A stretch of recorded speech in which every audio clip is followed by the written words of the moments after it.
ritrovati, oggi è il 4 di novembre, sono le 11:50, partiamo con una decina di minuti di anticipo perché a breve seguiremo anche l'inaugurazione della storica Fiera Cavalli a Verona e il 123° anniversario, presente ovviamente come sempre anche il Presidente del Veneto Luca Zaia. Ma oggi 4 novembre è anche la giornata delle Forze Armate, giornata definita di unità nazionale, e poi oggi si celebra anche il centenario del Milite Ignoto, del suo viaggio meraviglioso dal territorio di Aquileia fino a Roma, dove ora riposa all'altare della patria e dove oggi il governo ha voluto rendergli omaggio. Il Milite Ignoto come il simbolo per tante persone che piangono un marito, un padre, un fratello che non è mai tornato dalla guerra. E così il Milite Ignoto è il soldato che è stato trovato e la cui tomba diventa la tomba di tutti i soldati che hanno dato la vita per la nostra patria. Allora in tutto il Veneto ci sono state ovviamente delle celebrazioni, noi ci colleghiamo subito da Mestre con la nostra Ilaria Marchiori che ci racconta un po' la celebrazione della giornata di oggi. Ilaria, buongiorno. Sì, buongiorno Anna, buongiorno a tutti i nostri telespettatori. Mi sentite? Sì, ti sentiamo bene. Benissimo, ci troviamo qui perché avevamo qualche problema con la linea. Bene, allora come vedete alle mie spalle innanzitutto ci troviamo a Mestre. Si è appena conclusa in piazza Ferretto la cerimonia dell'alzabandiera per la giornata delle Forze Armate il 4 novembre, come proprio hai accennato tu poco fa. Ora invece ci siamo spostati dietro il municipio dove viene inaugurata proprio la piazzetta del Milite Ignoto. Come vedete a brevissimo inizierà proprio la deposizione anche della corona d'alloro anche al monumento ai caduti. Molte le persone presenti, abbiamo il prefetto di Venezia Vittorio Zappalorto, il questore che sta camminando anche in questo momento Maurizio Masciopinto, e ancora tutti i rappresentanti delle forze dell'ordine, dell'Arma dei Carabinieri. Adesso in questo momento è arrivato anche l'assessore Mar e poi dicevamo la Guardia di Finanza e naturalmente il corpo dei vigili del fuoco, nonché anche la polizia locale. Tra l'altro stanno arrivando proprio in questo momento con la banda, come Sandro Ponchio vi fa vedere, e a brevissimo inizierà proprio questa cerimonia della deposizione della corona d'alloro. Questo è un momento importantissimo perché ricorrono i 100 anni, il ricordo del Milite Ignoto che è stato celebrato anche il 29 ottobre con l'arrivo al binario 1 della stazione di Santa Lucia. Abbasso anche un po' il tono della voce perché sta per iniziare la commemorazione, la deposizione della corona d'alloro.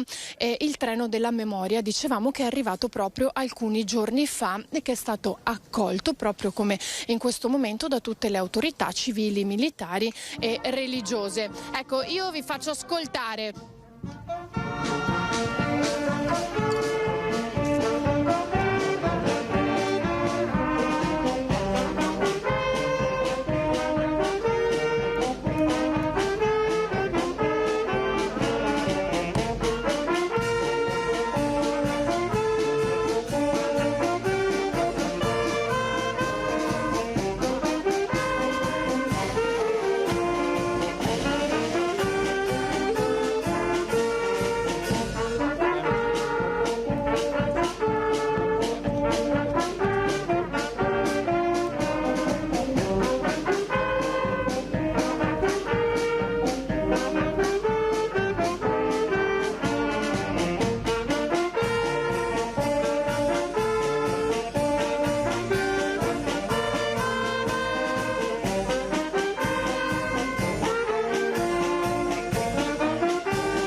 una musica di festa. A breve ci sarà proprio la deposizione della corona d'alloro, adesso stanno applaudendo, dunque questo è il momento importante a Mestre. Ricordiamo che alle 10:15 c'è stata ovviamente anche la commemorazione in piazza San Marco a Venezia. Se non ci sono altre domande io restituisco la linea allo studio. Grazie alla nostra Ilaria Marchiori, siamo a posto, eventualmente ci sentiamo dopo, vediamo, tra poco andremo invece dalla nostra Chiara Gaiani che è a Verona, ma nel frattempo vi faccio vedere le immagini della visita del Presidente Mattarella invece all'Altare della Patria di questa mattina proprio per la deposizione insieme ai corazzieri della corona d'alloro alla tomba del milite ignoto.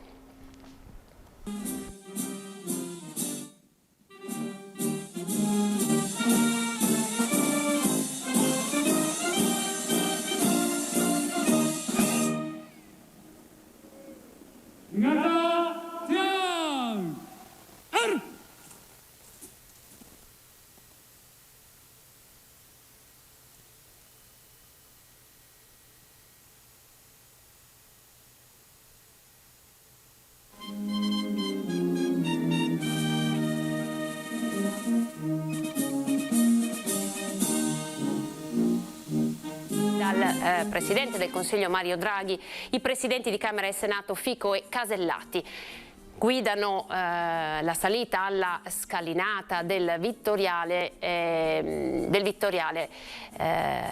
i due corazzieri.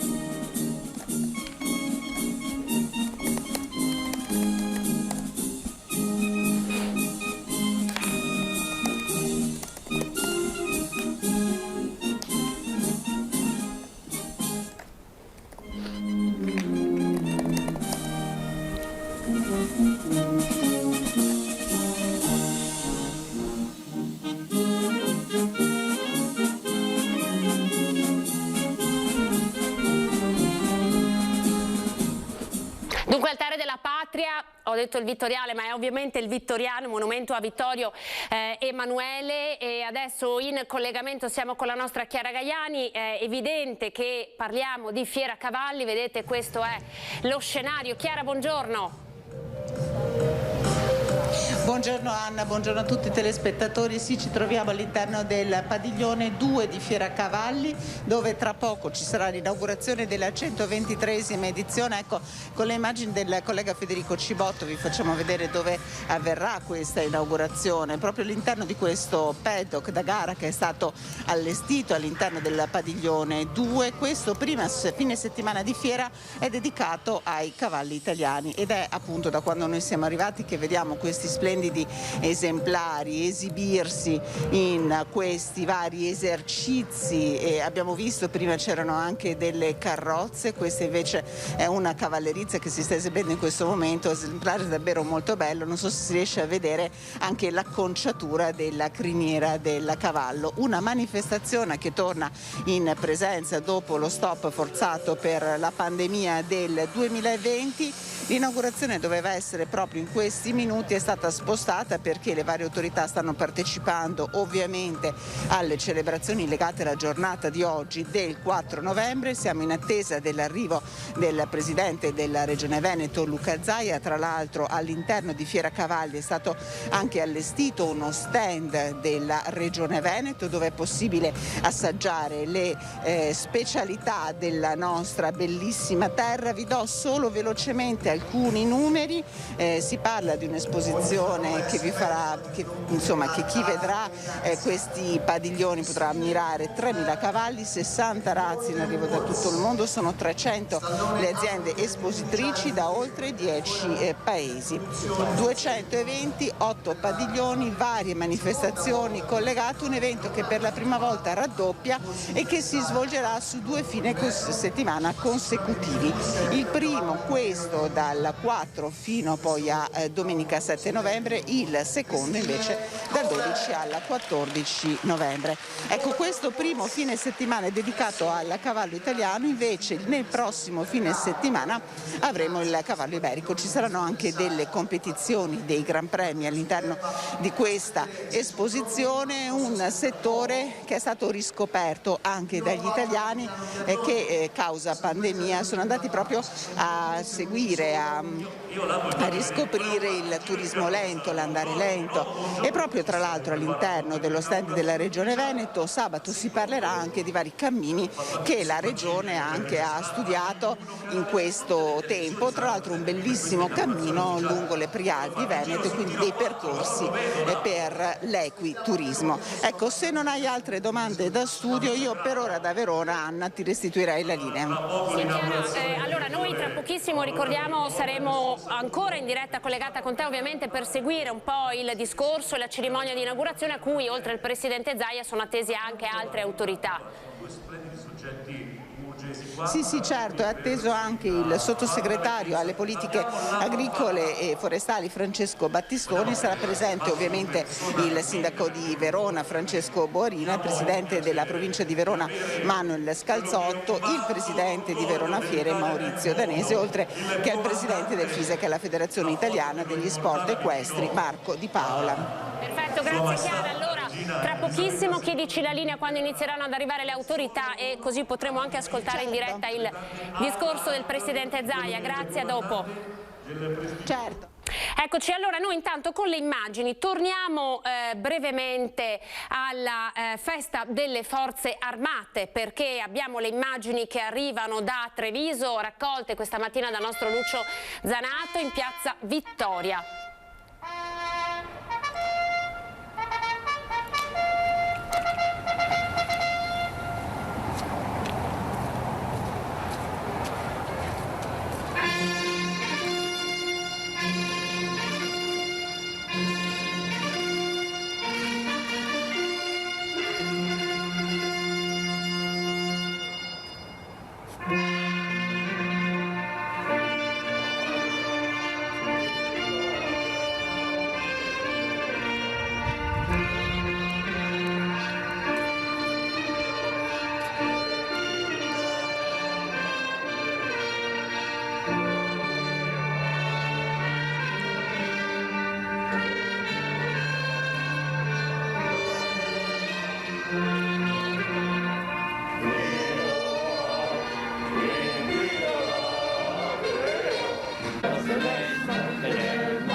Onore ai caduti!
Eccoci, allora avete visto immagini di Lucio Zanato. Noi tra pochissimo torniamo dalla nostra Chiara Gaiani perché sta suonando la fanfara dei Carabinieri, eccola qui.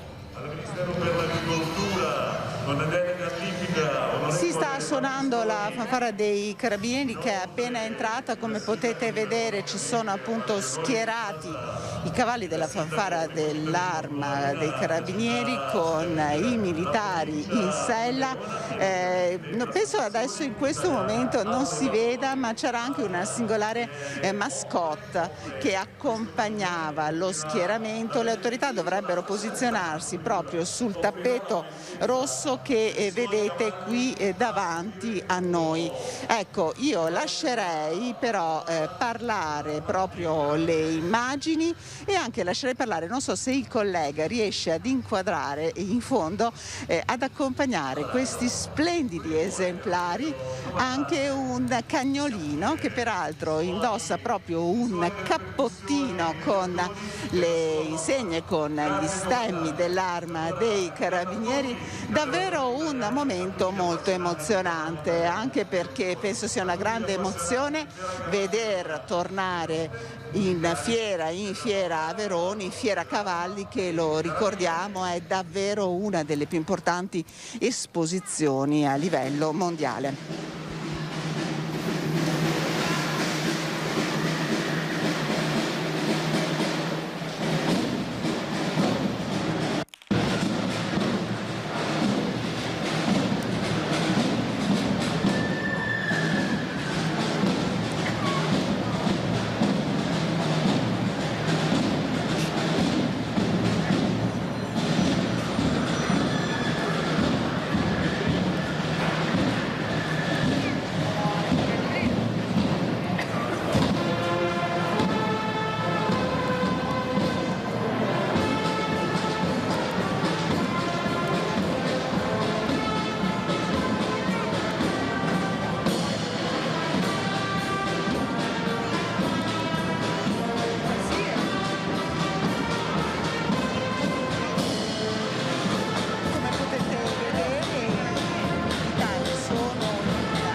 applauso accoglie l'esibizione della fanfara dei carabinieri a cavallo. Dell'arma dei carabinieri, il più antico reparto montato delle Ecco, come potete sentire dal commento, si tratta del più antico reparto montato dei vari corpi, insomma, delle forze dell'ordine italiane. Abbiamo visto anche degli splendidi esemplari prima della polizia, poi se avremo occasione di ricollegarci al termine dell'inaugurazione ufficiale, ecco, ve li faremo vedere. Le autorità dovrebbero entrare da un cancelletto che si trova alle mie spalle, c'è anche la presentatrice che li sta attendendo. Vi do due numeri su questa 123esima edizione di Fiera Cavalli. A questa edizione partecipano 3.000 cavalli, 60 razze che arrivano da tutto il mondo, sono 300 le aziende espositrici che arrivano da oltre 10 paesi, buyer da 18 nazioni, 35 associazioni allevatoriali, 200 eventi. Un'esposizione che si svolge su 8 padiglioni della Fiera Verona, un'esposizione tra l'altro molto antica. Allora, la prima esposizione di quella che è conosciuta proprio come Fiera Cavalli risale al 1950, ma pensate, fino dal 1898 qui c'è stata una antica Fiera cavalli dell'agricoltura. Addirittura nel 1772 qui c'era come sta proprio dicendo anche il presentatore, qui c'era un quartiere feristico dedicato alle gare di cavalli, muli, asini e bardotti. Ecco. musicale proprio per questo primo momento. Ecco. Ci sta dicendo il presentatore che proprio per questo primo momento del 1772 avvenuto qui a Verona, questa prima edizione storica di Fiera Cavalli, ecco allora la fanfara dei carabinieri che ci propone proprio questo brano che ci riporta al 1772.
siamo quasi, il tappeto rosso per le autorità, e io tra l'altro qua dovrei avere il direttore dell'Associazione Italiana Allevatori, dottor Mauro Donda, perché voglio sottolinearlo, il comandante della più prestigiosa fanfara a cavallo, posso dirlo, nel mondo ormai, e ve lo concede, comandante. Elisabetta, non è che ho detto qualcosa di sbagliato, è veramente importantissima.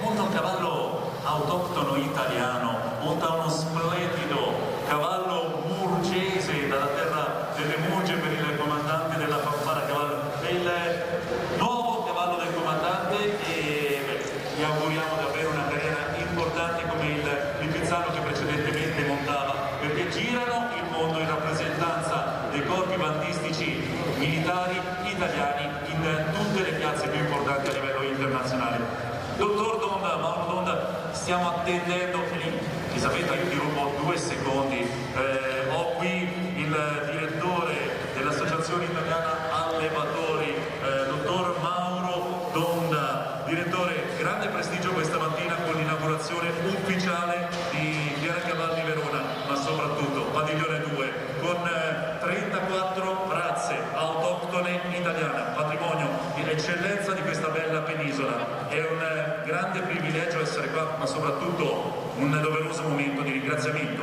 a tutti gli allevatori italiani.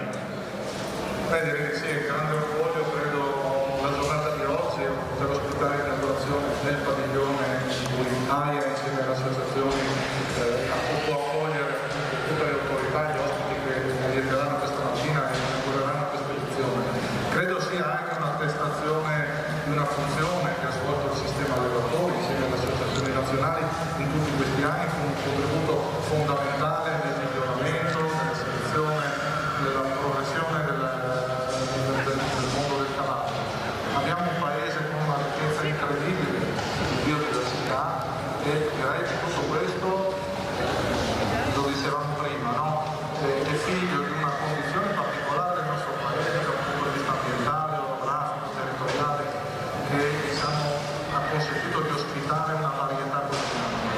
Ma se oggi abbiamo tutte queste razze è perché si è trattato nella storia di razze funzionali, che vuol dire che hanno trovato una funzione dentro il sistema allevatoriale, e vuol dire che se le abbiamo fino ai nostri giorni significa che ci sono stati gli allevatori che le hanno conservate, migliorate e portate fino ai giorni. Il fatto che siano razze funzionali ci tengo a sottolinearlo, perché non possiamo disgiungere la realtà della zootecnia, la realtà del cavallo, piuttosto che di altre razze, dalla presenza del mondo europeo. Il sistema allevatoriale, l'ho sottolineato anche prima, no? In questi ultimi tempi è oggetto di una certa pressione, no? Da parte dell'opinione pubblica, molto sensibile agli aspetti etici, benessere animale, alla sostenibilità ambientale.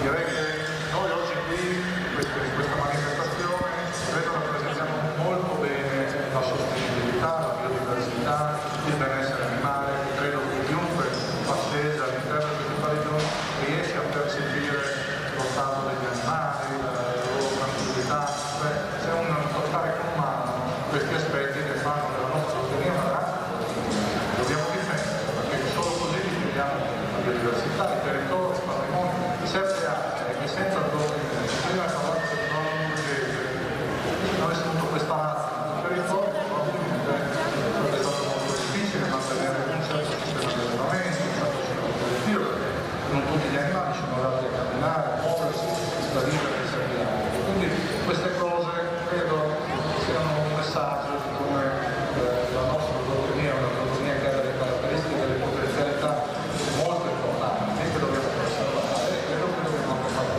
Queste manifestazioni servono a questo.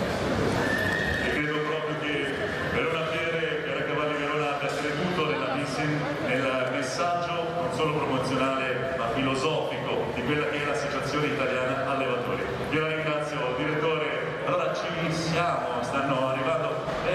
Mi dai un ragguaglio? Dovremmo esserci, stiamo lasciando appunto gli ultimi minuti anche alla stampa che sta seguendo da vicino questa 123esima edizione. Il tappeto rosso c'è, siamo tutti schierati, mancano solo le autorità, rispetterà appunto il taglio dell'asta. Stanno giungendo. Io tanto mi sono interfacciato visivamente con comandante della fanfara dell'Arma dei Carabinieri a cavallo, 4° reggimento. Tra l'altro un nuovo comandante per il 4° reggimento, questo è merito a voi donne che state da sempre conquistando il mondo. È la prima volta nella storia che abbiamo un comandante al femminile per un reggimento così importante. Comandante, questa sera vi vedremo, intanto io lancio un messaggio, padiglione 8. Possiamo anticipare perché sono 2 weekend molto intensi, perfetto. Ci siamo? Ci siamo con tutti, quindi io ufficialmente do il benvenuto a tutti gli ospiti, le autorità civili e militari, dicevamo 123esima edizione di Fiera Cavalli. A Verona torna quindi la passione equestre, protagonista, raddoppia, con 2 fine settimana consecutivi, da oggi al 7 e poi ancora dal 12 al 14 novembre. 2 weekend di nuovo in presenza del salone di riferimento per il mondo del cavallo, dedicato ad appassionati, sportivi, operatori del settore e anche le famiglie. Ci siamo quindi con il benvenuto alle autorità che lanceranno dei messaggi importanti soprattutto verso il comparto ma anche verso tutti gli ospiti che oggi non sono voluti mancare in questa occasione davvero speciale. Invito le autorità quindi ad accomodarsi sul red carpet di Fiera Cavalli per questa cerimonia inaugurale. Ecco anche il presidente della Regione Veneto, benvenuto Luca Zaia.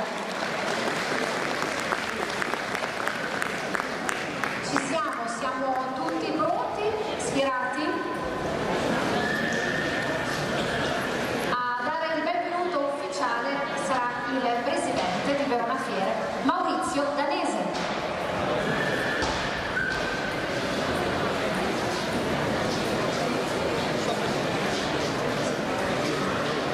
Stiamo solo attendendo il presidente della FISE, Marco De Paola, Federazione Italiana Sport Equestri, che dovrebbe essere anche lui a momenti qui con noi per completare la platea delle istituzioni. Elisabetta, abbiamo anche il presidente Di Paola. Benissimo, siamo pronti ad iniziare quindi con il presidente di Verona Fiere. Caro Presidente della Regione Veneto Luca Zaia, gentili ospiti, buongiorno a tutti e benvenuti alla 123esima edizione di Fiera Cavalli. Permettetemi di ringraziare il senatore sottosegretario del Ministero dell'Agricoltura Battistoni che è qui con noi oggi, che è la delega libica, il sindaco, abbiamo dei nostri fans, il sindaco di Verona Federico Sborina, che ringrazio, il presidente della provincia Manuel Scalzotto e il presidente di FISE Marco Di Paola. Siamo alla 123esima edizione, sarà sicuramente ricordata perché è l'evento della ripartenza, e vorrei salutare poi, oltre agli ospiti che sono qui con me, tutte le autorità civili e militari presenti, tutte le autorità del mondo economico. Ho visto il prefetto, che saluto volentieri, che è sempre vicino alla nostra fiera, e soprattutto tutte le associazioni della categoria del cavallo, ma soprattutto tutti gli espositori che hanno saputo in un periodo molto difficile decidere di partecipare a Fiera Cavalli, quindi hanno di fatto buttato il cuore al di là dell'ostacolo in un momento dove era difficile decidere di fare fiere. Questo ci ha permesso poi di essere qui oggi, quindi veramente un ringraziamento particolare va veramente a loro. L'anno scorso siamo rimasti in contatto con il nostro mondo, con il digitale, abbiamo avuto nella nostra piattaforma ben 200.000 presenze, ma credo che l'emozione che si può avere, specialmente da un animale come il cavallo in presenza, è impossibile averlo tramite il digitale. Il digitale sarà sicuramente un compagno di viaggio che ci aiuterà a stare assieme durante l'anno, a tenerci in contatto, ma non potrà assolutamente essere un sostituto delle fiere, e questo abbiamo visto anche in altre manifestazioni che abbiamo fatto qui a Verona. Abbiamo scelto per questione di sicurezza di raddoppiare il periodo, quindi non più un weekend ma 2, dal 4 al 7, dal 12 al 14, questo proprio per la questione di sicurezza, e che abbiamo poi aiutato anche con circa 400 telecamere che abbiamo all'interno delle strutture in modo di evidenziare eventuali assembramenti. E le 2 settimane ci hanno permesso di avere molti più eventi, ne abbiamo circa 200 che vanno un po' dallo sport alla passione, al tempo libero, al turismo, alle famiglie e ai bambini. Ci sono ben 3.000 cavalli di 60 razze, 300 espositori da 10 nazioni, ci sono anche buyer internazionali importanti di 18 nazioni, quindi credo 35 associazioni allevatoriali, quindi credo un grande successo. Credo che per oggi noi festeggiamo il fatto che tutto il mondo del cavallo si è riunito a noi, qui con noi, per ricompattare tutti gli interessi attorno al mondo del cavallo, e questo voglio veramente ringraziare di cuore il Ministero dell'Agricoltura, le regioni, in particolare la Regione Veneto, la Regione Sicilia e la Regione Sardegna, l'ICE per l'incoming che ha fatto, il Comune di Verona per tutto quello che ha messo a disposizione in città, la FEI, la FISE, la FITE Tracance e tutte le associazioni, quindi l'Associazione Italiana Allevatori e l'Associazione Nazionale del Cavallo Arabo. E vorrei poi dopo ringraziare anche tutti i nostri sponsor, ma in particolare il gruppo Volkswagen, che è il nostro main sponsor, che ci ha permesso oggi, anche lui contribuendo, dando la sua parte ad essere qui oggi. Io quindi vi do il benvenuto, vi ringrazio tutti e ci troviamo dopo all'interno dei padiglioni. Grazie a tutti e buona giornata. Grazie Presidente, la parola passa al Sindaco di Verona, Federico Sbuarina. Buongiorno a tutti. Era il 23 dicembre del 1897, quando un lungimirante Consiglio Comunale, il Consiglio Comunale di Verona, all'unanimità approvò l'istituzione della Fiera Cavalli. Sono passati 124 anni di storia della fiera, ma di storia anche della città. E poi sono passati 2 anni dalla manifestazione del 2019, l'ultima Fiera Cavalli in presenza, e questi pochi 2 anni in realtà sembrano a tutti noi un'era geologica. Sono quasi grandi quanto i 124 dall'inizio della prima manifestazione, perché in questi 2 anni è successo di tutto e lo sappiamo. Allora oggi riannodiamo quel filo, e lo dico con profondo orgoglio e profonda soddisfazione. I numeri sono già stati detti dal Presidente: i 3.000 cavalli, più di 300 espositori, 200 eventi tra gare, manifestazioni sportive e quant'altro. E poi un dato che io ritengo importantissimo nel rilancio di una fiera e di una città che in realtà è già ripartita fortissimamente. È vero, è stato fatto per le questioni anche legate al Covid, ma a me piace sottolineare come questa volta, quest'anno, in un contesto storico particolarmente complicato, quello che stiamo ancora vivendo, Fiera Cavalli ha raddoppiato. Non era mai successo a memoria d'uomo negli ultimi decenni che Fiera Cavalli durasse 2 fine settimana, non durasse 4 giorni, ma durasse invece 7 giorni. Allora questo lo dico perché il coraggio e la voglia di ripartire passa anche attraverso questo. Si può giocare in difesa, oppure, come stiamo facendo nella nostra città e con la nostra fiera, si può giocare in attacco. Ecco, stiamo giocando in attacco per ripartire il più forte e più velocemente possibile. Da qui passano quei 12 milioni di euro di investimento che abbiamo fatto come Comune di Verona insieme a tutti gli altri soci che ringrazio, per affrontare il piano industriale all'attacco e per fare in modo che questa fiera, questa manifestazione che è la più antica della nostra città, ridiventi quel grande volano economico, quel grande volano legato al nostro mondo dei cavalli, quel grande volano che è sempre stato in 124 anni di storia.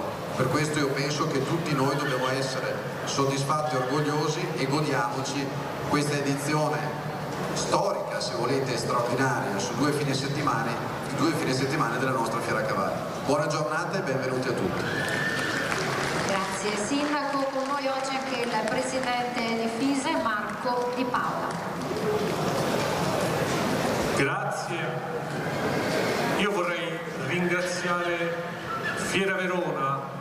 Fiera Verona è un'eccellenza mondiale, è un'eccellenza per la città di Verona, è un'eccellenza per la Regione Veneto e per noi rappresenta Fiera Cavalli.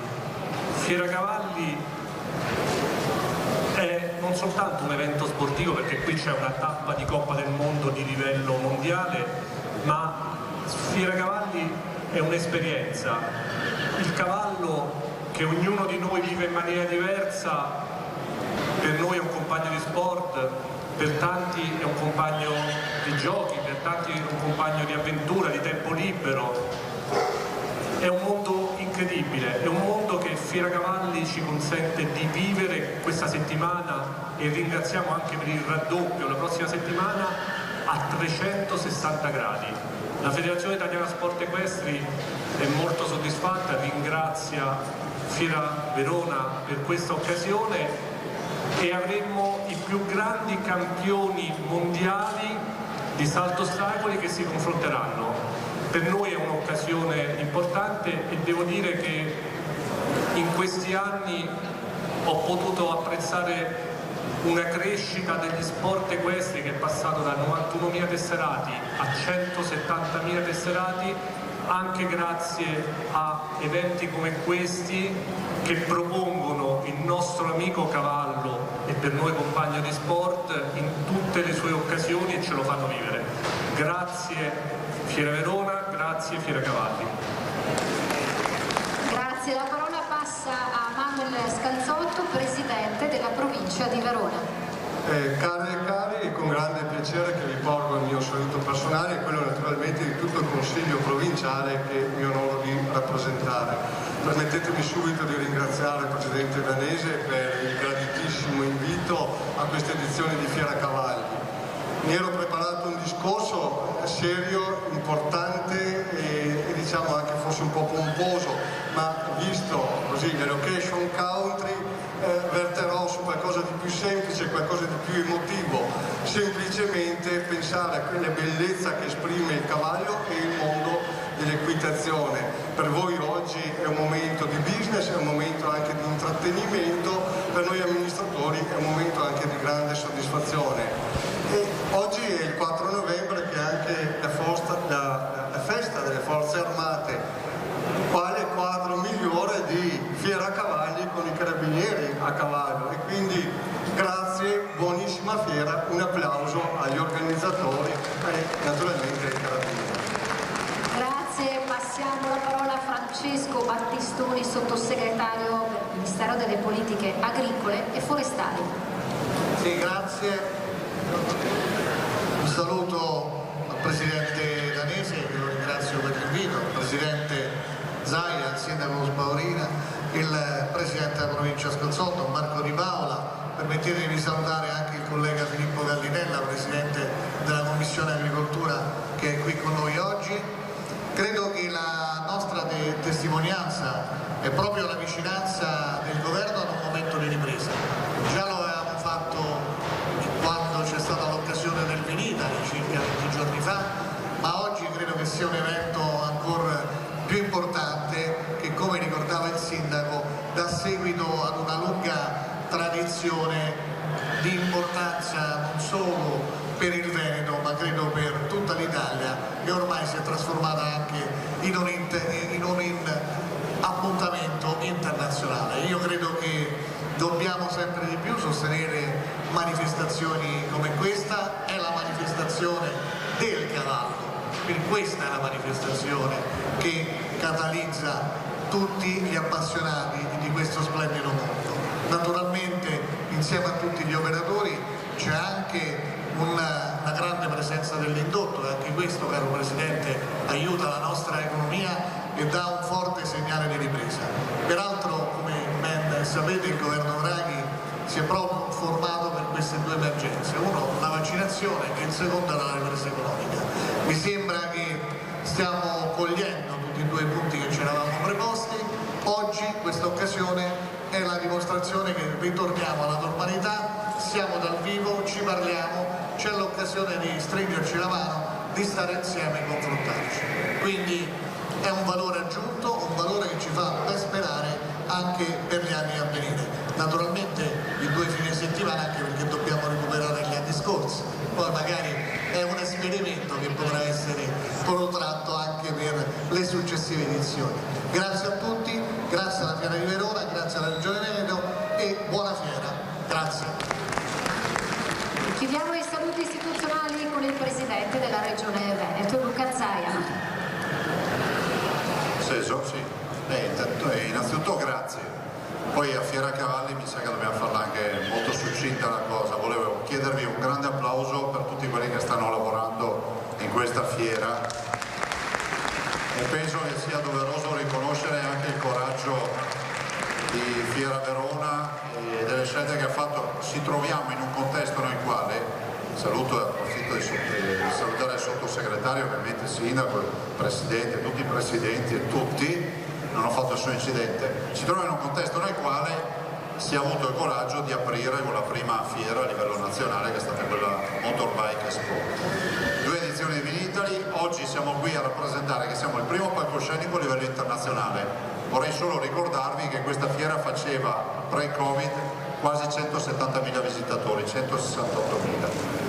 Siamo quindi osservati dal mondo in questo momento. Per noi veneti il cavallo rappresenta una dimensione agricola, allevatoriale, rappresenta una dimensione anche di promozione, visto e considerato che molto del nostro sangue vince in giro per il mondo, ma rappresenta in particolar modo tutto quello che è il turismo equestre. Noi siamo la regione più turistica d'Italia, il fatturato di questo comparto vale 18 miliardi di euro, è impensabile oggi in Veneto non fare turismo senza tutta quella parte del turismo equestre. E io vi auguro buona fiera, ma soprattutto in sicurezza. Vorrei ricordare a tutti che non siamo usciti dalla pandemia, vorrei ricordare a tutti che vivere come non ci fosse un domani non è la scelta migliore. Vedo negli ultimi giorni che sta un po' aumentando la presenza dei malati in ospedale, voi sapete che io li seguo tutti i report. Oggi abbiamo 250 malati, dei quali una quarantina in terapia intensiva e l'80% non è vaccinato. Questa è una regione che ha vaccinato l'84,5%, il vaccino ci dà una mano, ma l'altra mano ce la dà questa. Se mi andate in mezzo agli assembramenti, all'aperto e al chiuso, e non vi mettete la mascherina, diventate miei clienti. Io non voglio avere altri clienti, voglio svuotare gli ospedali, perché abbiamo già visto la tragedia, abbiamo 12.000 morti in Veneto, siamo l'8ª regione d'Italia e ne possiamo venire fuori solo se sto lavoro lo facciamo assieme. Portate ancora un po' di pazienza, sono stati 20 mesi di rinunce, di incubo, però la dovete ancora portare questa pazienza. Io non voglio che il Veneto torni in zona gialla, in zona rossa o peggio ancora che ci siano restrizioni, perché abbiamo già fatto tanto, non possiamo tornare indietro.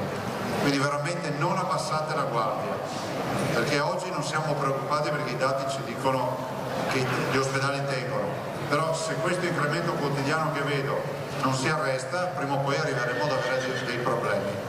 Buona fiera a tutti. Grazie Presidente anche per questo messaggio. Procediamo ora con il taglio del nastro, accompagnati dalla fanfara comandata dal luogotenente carica speciale Fabio Tassinari. Lo abbiamo ricordato prima, ma lo ripetiamo per tutto il pubblico, che la fanfara a cavallo del 4° Reggimento Carabinieri è il più antico complesso musicale a cavallo dell'Arma. Dopo il taglio del nastro intonerà il canto degli italiani.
Grazie a tutti.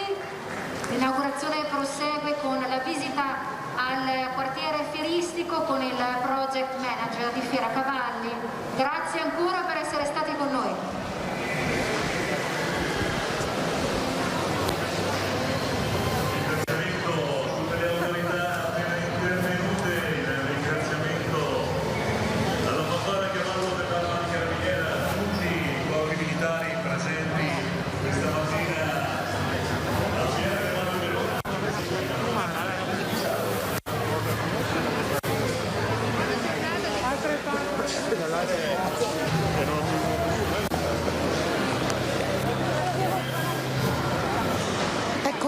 Io restituirei la linea velocemente allo studio per poi ricollegarci una volta che riusciremo a intercettare il governatore Zaia. Avete sentito nel suo intervento, ha fatto un accorato appello a tutti i presenti a non abbassare la guardia, siamo ancora in un momento di contagio.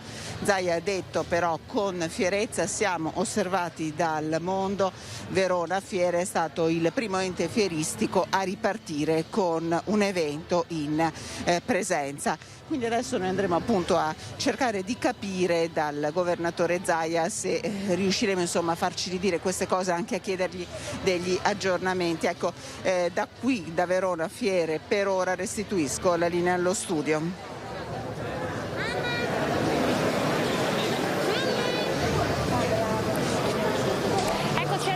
Torniamo in studio con la nostra Chiara Gaiani, ci collegheremo tra pochissimo quando sarà riuscita a rintracciare il presidente Luca Zaia, che appunto sta iniziando la sua visita alla Fiera Cavalli. Avete sentito quali sono i numeri ovviamente eccezionali, ma poi anche la grande storia di questa fiera, ovviamente famosa in tutto il mondo. Allora noi vi diamo una notizia di cronaca che è legata a un anziano di 80 anni che era scomparso dalla zona del Feltrino. Ormai da 2 giorni si cercavano le sue tracce, è stato purtroppo ritrovato senza vita.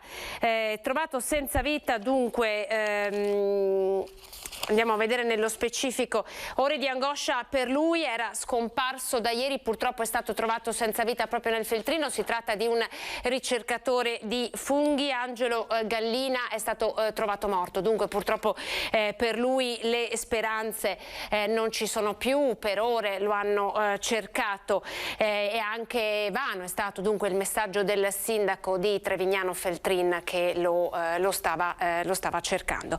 Allora vi facciamo vedere un altro servizio legato ai contagi dell'ULSS 2, ci sono i numeri dei contagi che ha dato ieri il direttore generale Francesco Benazzi. Aumentano i contagi in provincia di Treviso, aumentano le classi in quarantena e soprattutto aumentano ancora i virus respiratori che stanno colpendo i ragazzi. Facciamo il punto col direttore.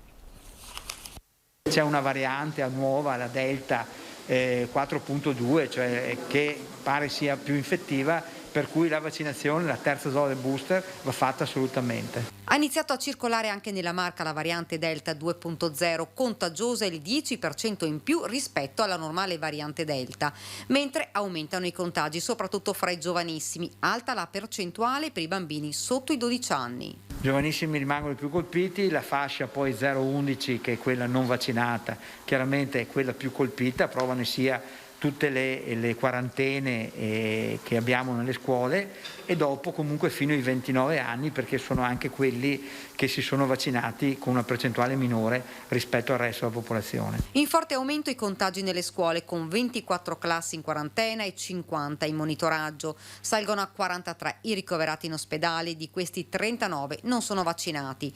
3 persone sono finite in terapia intensiva, si tratta di un 37enne bosniaco non vaccinato, un 66enne con pluripatologie vaccinato con doppia dose ed un cittadino romeno non vaccinato di 41 anni. Ad oggi si registra un solo caso di persona vaccinata finita in terapia intensiva e di altri 3 vaccinati in area non critica. tutti gli altri non erano vaccinati. Il rapporto di proporzione è semplice, chi non è vaccinato si ricovera 7 volte di più di chi è vaccinato, questo è certo. Un dato comunque positivo è che il 3 novembre dell'anno scorso avevamo ben 295 ricoverati nei nostri ospedali, mentre oggi ce ne sono solo 43.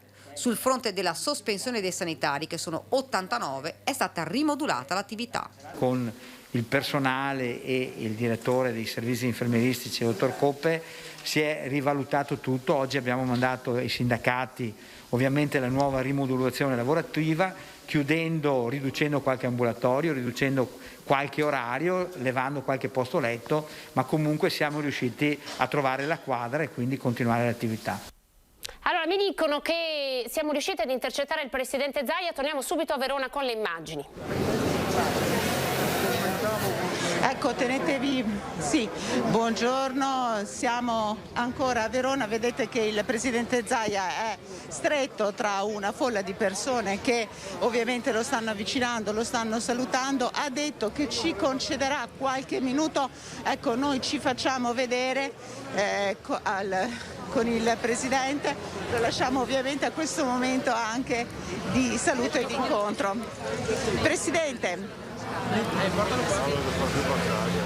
Presidente, buongiorno Presidente, è una gioia essere a Verona, Fiera Cavalli, in presenza, 123esima edizione. Beh, direi proprio di sì, anche perché si riapre in sicurezza, bisogna capire che siamo ancora in pandemia e quindi non c'è poco da fare la festa come se non ci fosse un domani.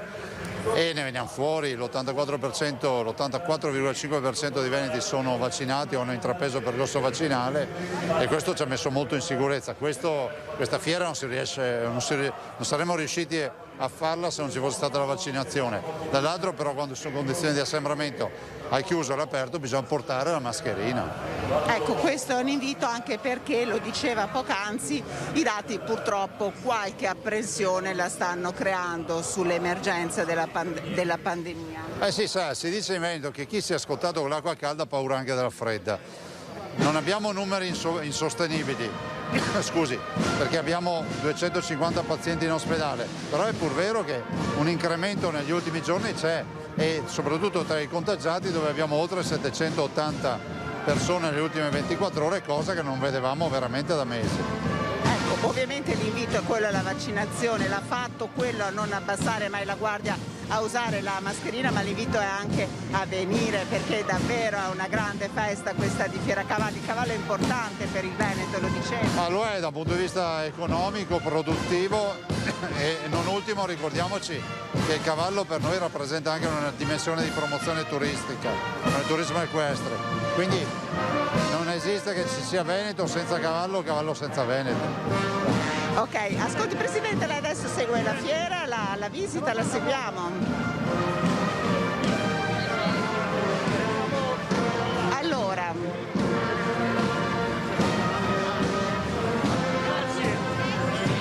momenti di convivialità come vedete per il Presidente Zaia. Ecco, se voi siete d'accordo da studio vi restituirei la linea per poi riprenderla tra pochi minuti quando saremo usciti dal padiglione 2 e seguiremo proprio anche la visita ai vari stand.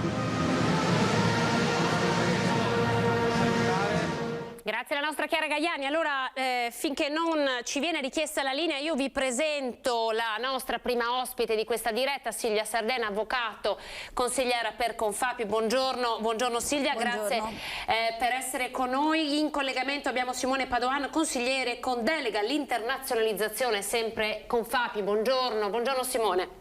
Buongiorno.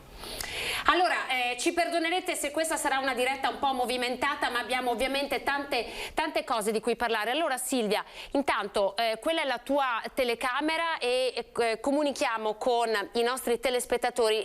Partiamo dal G20. Voi avete fatto un incontro per parlare di materie prime e energia, le materie prime che stanno in questo momento scarseggiando e questo ovviamente frena la produzione, però sì, bisogna andare avanti perché il PIL sta salendo e stiamo vedendo insomma dal G20 che c'è una spinta enorme alla produzione, ma anche una produzione in ottica sostenibile. Allora Silvia, a che punto è intanto la situazione scarsità materie prime e come le aziende si stanno adeguando, no? Per continuare a stare al passo con la produzione, mantenere il fatturato, ma anche destreggiarsi in questa situazione attuale. Infatti c'è un clima di incertezza, diciamo, la cosa principale, la sensazione che si percepisce è l'incertezza, perché nel breve periodo le aziende stanno cercando di ovviare concretamente a una crescita della domanda, perché effettivamente dopo un periodo di stagnazione oggi le aziende hanno una richiesta di manufatti importante. Questo però da un punto di vista concreto si scontra con il problema dell'aumento improvviso del costo delle materie prime, cioè una domanda che è ripartita in modo preponderante con un aumento del costo delle materie prime non limitato a un settore ma abbastanza diffuso, rame, acciaio, materie prime, ma anche nella filiera dell'agroalimentare, il mais, il caffè, quindi in realtà l'aumento delle materie prime è generalizzato. Dal punto di vista proprio di quello che è la conseguenza nell'ambito la conseguenza per l'impresa è un improvviso aumento del costo delle materie prime e volendo soddisfare la richiesta da parte del cliente finale, la prima misura che viene posta in essere è l'aumento e cercare di riversare questo aumento di prezzi sul cliente finale. Come lo stanno attuando? Rinegoziando gli ordini, cercando quindi di soddisfare comunque verso il cliente finale la richiesta. La domanda riesce sempre a essere evasa perché esatto, questo è il problema, cioè cercare qual è stata la soluzione, diversificare i fornitori.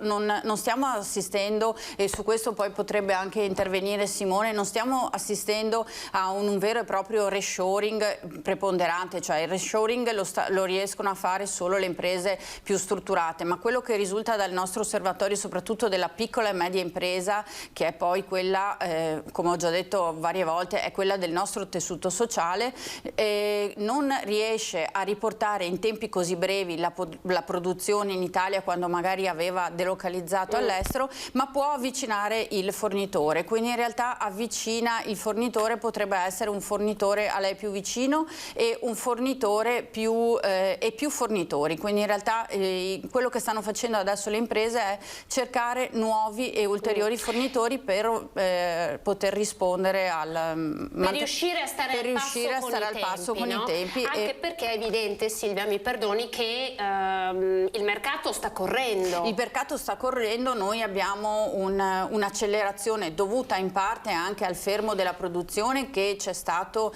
nei mesi passati, però il mercato è in netto fermento e quindi in realtà quello che viene chiesto adesso alle aziende è di avere un po' di lungimiranza e di riorganizzazione. Infatti noi stiamo proponendo questo evento per la settimana prossima, nel senso che è un momento di confronto, da un lato dal punto di vista tecnico, quindi con degli esperti proprio che ci verranno a spiegare quelli che sono le motivazioni e verranno a spiegare come le motivazioni anche geopolitiche di questo fenomeno, e dal punto di vista poi invece concreto un confronto tra gli imprenditori per offrire delle soluzioni concrete, perché oltre all'aumento del costo delle materie prime quello che è aumentato in modo veramente importante è stato il costo dei noli, dei trasporti soprattutto marittimi, e quindi mantenendo la volontà di aumentare la produzione e quindi di poter essere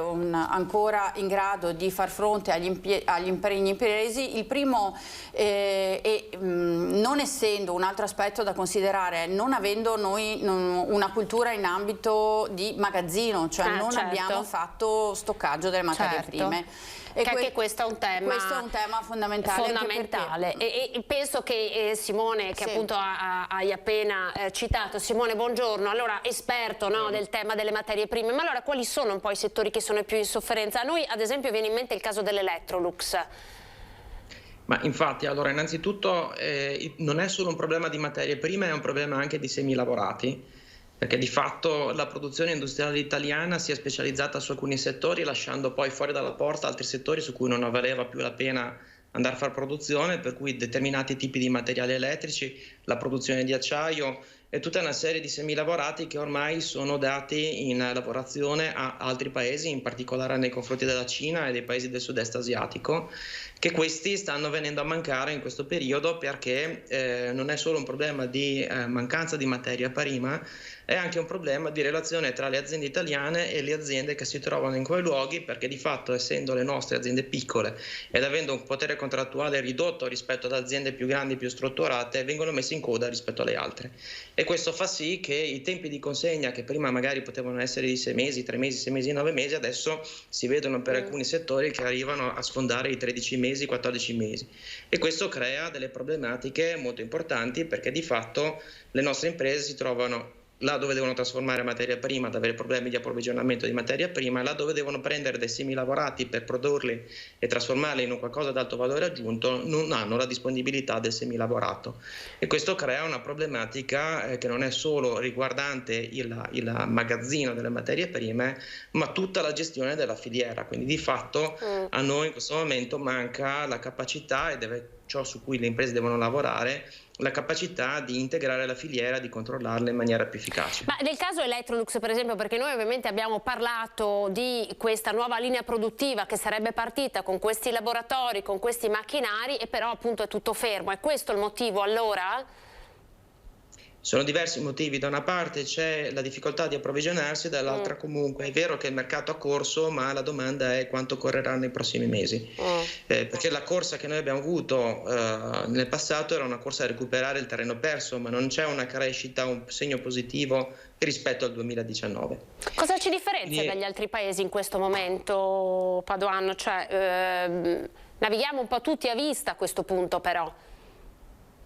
Navighiamo tutti a vista, però se noi facciamo un confronto tra Italia e Germania, la Germania ha il 30% di abitanti in più dell'Italia, ma se guardiamo il comparto industriale ha esattamente la metà delle aziende italiane. La grossa differenza è che il 70% della forza lavoro industriale sta nella grande industria, in Germania, invece in Italia il 56% della forza lavoro sta nelle aziende con meno di 50 addetti. E quindi di fatto la frammentazione delle nostre filiere in aziende piccole che hanno ciascuna singolarmente una limitata capacità contrattuale nei confronti dell'intera filiera, questo fa sì che le espone molto di più ai ritardi e anche ai costi. Quindi di fatto quello che a noi ci manca e su cui bisogna assolutamente lavorare è proprio sull'aggregazione in filiera e sull'essere imprenditori coordinati tra di loro.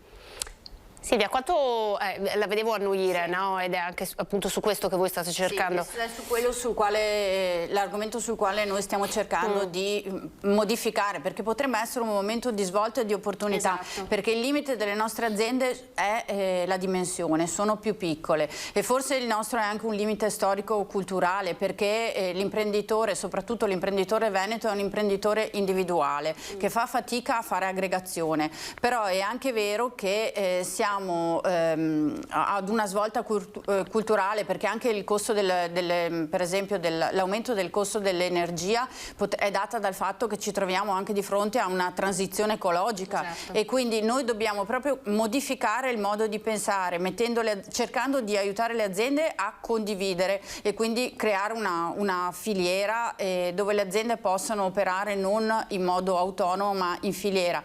Contemporaneamente dobbiamo cercare di avvicinarsi in senso vero al concetto di sostenibilità e non farne soltanto uno slogan, ma spingere gli imprenditori e le imprese a comprendere che siamo di fronte a una trasformazione, e in questo senso lo stesso G20 ce l'ha detto, cioè dobbiamo effettivamente... Il G20 infatti ha chiamato in causa proprio i privati, no? Esatto, anche perché dal punto di vista poi invece prettamente nazionale, anche il PNR per la transizione economica le risorse sono, non dico ridotte, ma sono marginali, mentre molte delle risorse dovranno essere investite proprio dalle imprese private dai privati e una modifica di mentalità proprio a livello di privato, cioè cambiare una modalità, non sarà semplicemente un cambiare il sistema. Dei fondi comunque, no? Ci saranno dei fondi, però non saranno,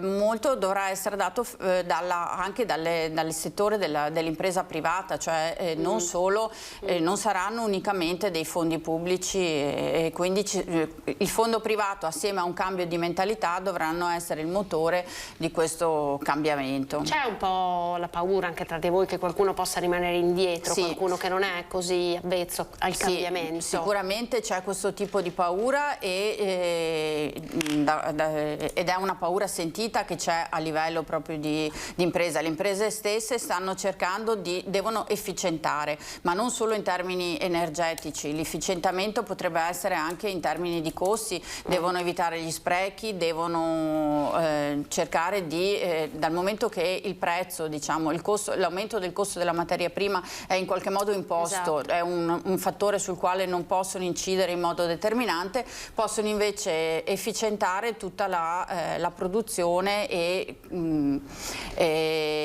la produzione interna, quindi ridurre altri costi interni aziendali. Silvia, dovremmo riuscire ad andare, ci attenda un attimo, vediamo se riusciamo a collegarci con la nostra Chiara da Verona, vediamo se dovrebbe aver intercettato l'assessore Federico Caner, assessore al turismo, che ovviamente non poteva mancare ad un appuntamento di questo tipo. Allora, quando siamo collegati con la nostra Chiara... Sì, perché...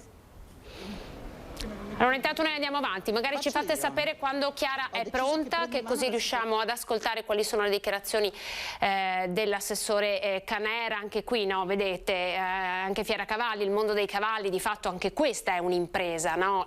Il turismo è una delle più grandi imprese del nostro Veneto, no? Cioè il fatturato del turismo ha dei numeri strabilianti, numeri che sono stati... Anche delle potenzialità forse molto, esatto, sulle quali dobbiamo imparare a sviluppare le potenzialità che il nostro territorio ci offre. Se noi ci occupiamo di Veneto, abbiamo dal mare alla montagna e quindi anche oltre al lago, perché c'è anche tutto il turismo nella fascia più occidentale, quindi in realtà è forse il fattore primo che noi dobbiamo imparare a gestire, gestire, volevo dire sfruttare non è la parola corretta, ma in realtà gestire.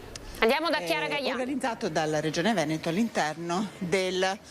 sì, siamo in onda da Fiera Cavalli, ecco sta arrivando il presidente del Veneto Zaia, perché come potete vedere all'interno del padiglione 4 c'è proprio uno stand allestito Veneto a cavallo e tra pochissimi minuti seguiremo in diretta insieme l'inaugurazione con il presidente del Veneto Luca Zaia e con l'assessore alle politiche agricole Federico Caner. Ecco il taglio del nastro veramente tra pochissimi istanti, lo seguiamo insieme.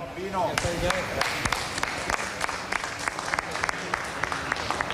rabbino di Verona. Ah, ecco. Che porta un cognome? Romano. Inferno. Buongiorno e benvenuto in Veneto.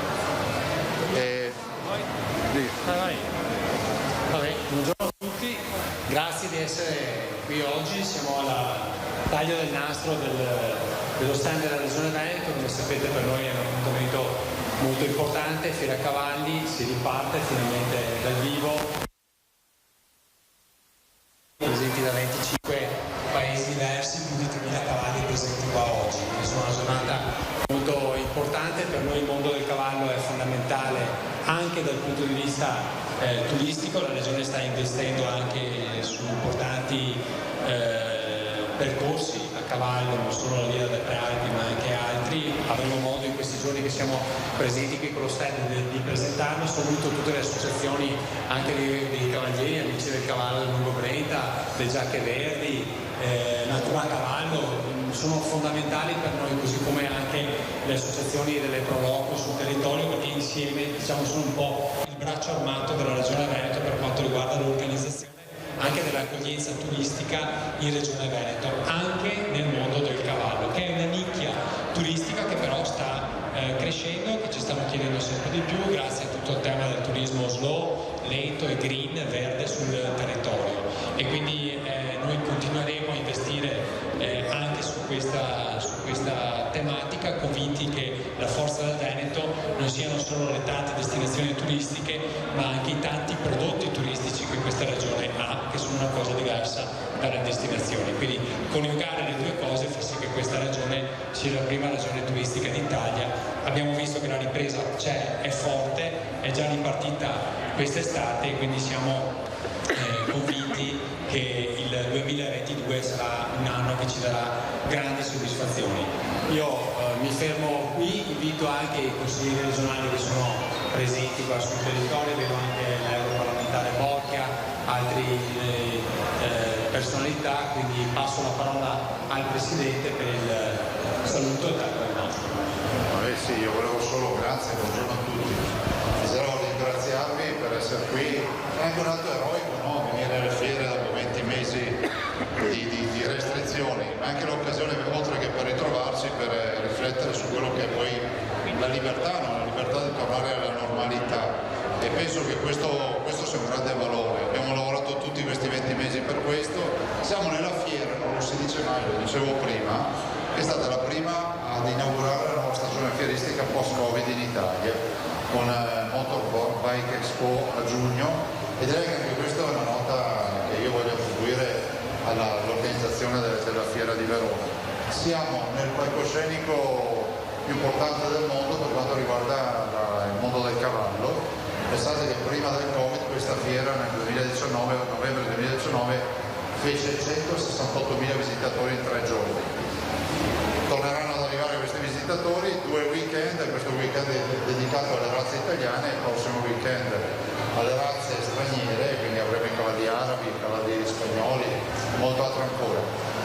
Si tratta però di cercare di gestire questa fase che è di transizione dal Covid alla totale libertà, e di farlo con ragionevolezza, con buon senso, portando la mascherina. Vi ricordo, portate la mascherina nelle occasioni di assembramento, anche se si è all'aperto, perché questo è fondamentale. Si stanno un po' alzando i contagi, e questo non è un bel segnale. Evidentemente qualcuno non ha capito che il rischio di contagiarsi c'è ancora, poi c'è anche la sfortuna, per carità, però insomma non ce la possiamo neanche andare a cercare. Saluto anche il Presidente della Fiera danese che è qui, e saluto anche il direttore Mantovani, che ho visto, che invitiamo qui anche Giovanni Mantovani, e prima di tagliare il nastro passo la parola al Presidente danese per un saluto. Prego.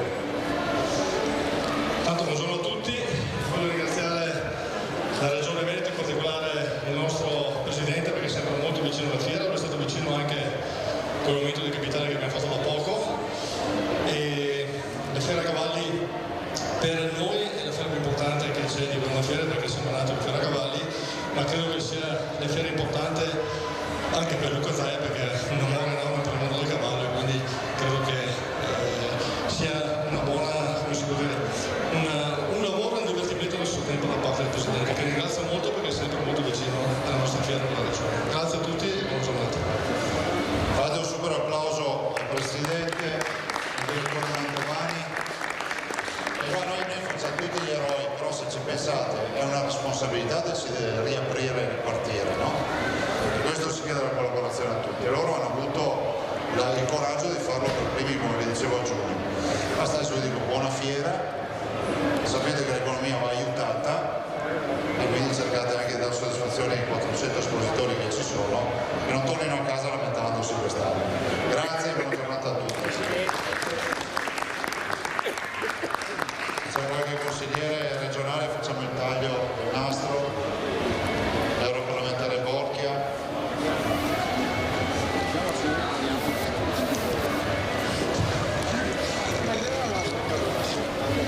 Arrivati consiglieri. Filippo, vai dietro a questo.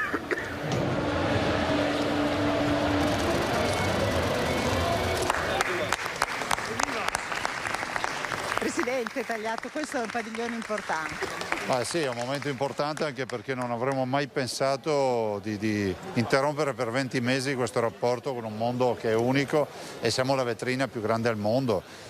lo dicevo prima, nel 2019 ha fatto 168.000 visitatori, quindi è un evento atteso che ha già gli stranieri e che avrà esposti 3.000 cavalli, quindi gli appassionati possono solo che trovare 3.000 cavalli qui a Verona. Hai già visto qualcosa di curioso che le è piaciuto? Beh, vi consiglio di andare innanzitutto al padiglione dei bimbi e poi in quello che sono i cavalli in miniatura, come vengono definiti, qualcuno li chiama falabella, ma insomma c'è tutto un discorso da fare rispetto al falabella, e sono i piccoli cavalli, quindi dei super pony che hanno più o meno l'altezza, sono più piccoli di un cane da pastore, diciamo un cagnolino, insomma 30-40 cm di altezza. Andateli a vedere perché è pieno di bambini. Perfetto, ecco, ringraziamo il Presidente, vediamo se riusciamo anche ad avvicinare velocemente l'assessore alle politiche agricole Federico Caner, vediamo se riusciamo a intercettare. Ah no, prima ragazzi scusate, ma prosecco lasciamo, adesso vediamo un bel, il taglio del nastro ovviamente si festeggia anche.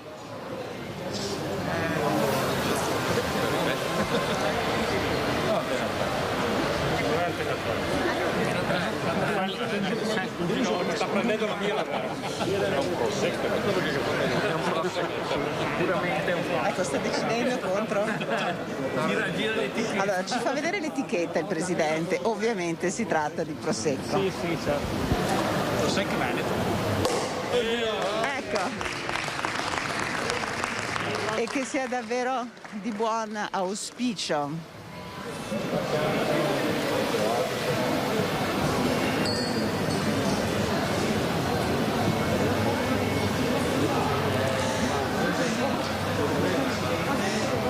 Si tratta di un brindisi non solo a Fieracavalli, ma anche un brindisi alla ripresa dopo la pandemia, seppur con attenzione al coraggio di ripartire. Ed ecco, alziamo veramente, un po' simbolicamente anche noi in questo momento, i calici con il Presidente del Veneto, con l'assessore Caner, con i rappresentanti di Verona Fiere, a questo momento, a questa fiera, alla ripresa della nostra regione.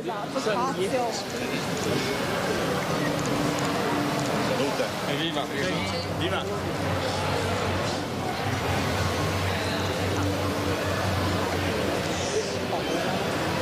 Ecco, dopo questo momento tentiamo velocemente di avvicinare anche l'assessore Caner, che sarà un po' l'ospite in questi 7 giorni di fiera per raccontarci che cosa si sta facendo in Veneto per il mondo del cavallo. Assessore Caner, la posso disturbare al volo? Eccoci. Ecco, l'assessore Caner ha appena posato il calice. Assessore Caner, siamo in diretta in questo momento sia su Antenna 3 sia su Rete Veneta, è un momento davvero importante questo di Verona Fiere, questo di Fieracavalli, perché il Veneto sta lavorando tanto in questo settore, ne parlerete anche in questi giorni. Assolutamente sì, avremo anche dei convegni dedicati al mondo del cavallo, all'aspetto turistico, che è importante perché questa è una nicchia che non fa grandi numeri rispetto alle 70 milioni di presenze turistiche del Veneto, però è un prodotto turistico che sta crescendo, che dà grandi soddisfazioni non soltanto ai veneti e agli italiani, ma abbiamo anche molti cavalieri stranieri che vengono nel nostro territorio a testare quelle che sono anche alcune vie che abbiamo inaugurato e che stiamo realizzando. Cito per tutte la via delle Prealpi, che da Vittorio Veneto arriva fino alla Lessinia, quindi taglia tutta la pedemontana veneta, se così possiamo dire, ma abbiamo in serbo anche altre iniziative, cavalli in villa, quindi coniugare l'aspetto del cavallo con la cultura, l'enogastronomia, insomma stiamo cercando di mettere insieme quei settori che in Veneto sono trainanti per cercare di valorizzare sempre di più la nostra terra. Ecco, questo appuntamento di cavalli in villa che io ho letto così documentandomi prima di essere qui oggi mi incuriosisce. Di che cosa si tratta, Assessore? Si tratta innanzitutto di dare la possibilità di aprire alcune ville venete alla gente, alle persone, ma soprattutto far vivere queste ville come accadeva una volta, nello spirito proprio delle ville veneziane e palladiane, che erano un cosmo, diciamo, all'interno del quale c'era agricoltura, cultura, relazioni anche, e quindi la possibilità di rivivere un po' quei tempi valorizzando e mettendo insieme settori che possono sembrare anche diversi ma che in realtà non lo sono, e diciamo che la novità è il filo conduttore che è il cavallo. Ecco, quindi cavallo visto non soltanto come il cavallo d'élite per fare l'equitazione, il cavallo dei nobili, ma il cavallo anche diciamo popolare, e l'apertura di queste ville a tutti, al mondo, ai bambini, alle famiglie in particolare, avvicina anche questo splendido animale un po' a tutto il popolo. Questa è la volontà che noi abbiamo, altrimenti c'è il rischio che il mondo del cavallo rischi di rimanere un po' in quella elite che per carità è importante, ma noi vogliamo far sì che questo animale venga reso a disposizione un po' di tutti. Sì, anche perché ha un'importante funzione sociale, tra l'altro il cavallo viene usato anche in vari tipi di terapia, se non sbaglio, quindi è un Veneto che proprio cerca di valorizzare a 360 gradi sia la sua storia sia anche lo splendido territorio, insomma ce l'abbiamo solo noi un territorio così. Assolutamente, tra l'altro ricordo che non solo l'ipoterapia ma anche il tema delle fattorie didattiche che stiamo portando avanti a livello regionale. Nelle fattorie didattiche diamo la possibilità a molte famiglie e quindi ai bambini di capire qual è il mondo della nostra agricoltura veneta, come funziona, il contatto con gli animali, e quindi dare la possibilità anche ai nostri giovani di capire un po' come funziona questo mondo, perché purtroppo i nostri giovani sono abituati fortunatamente ad andare a scuola, a imparare tante cose buone, ma non capiscono magari un uovo da dove arriva o un litro da latte da dove esce.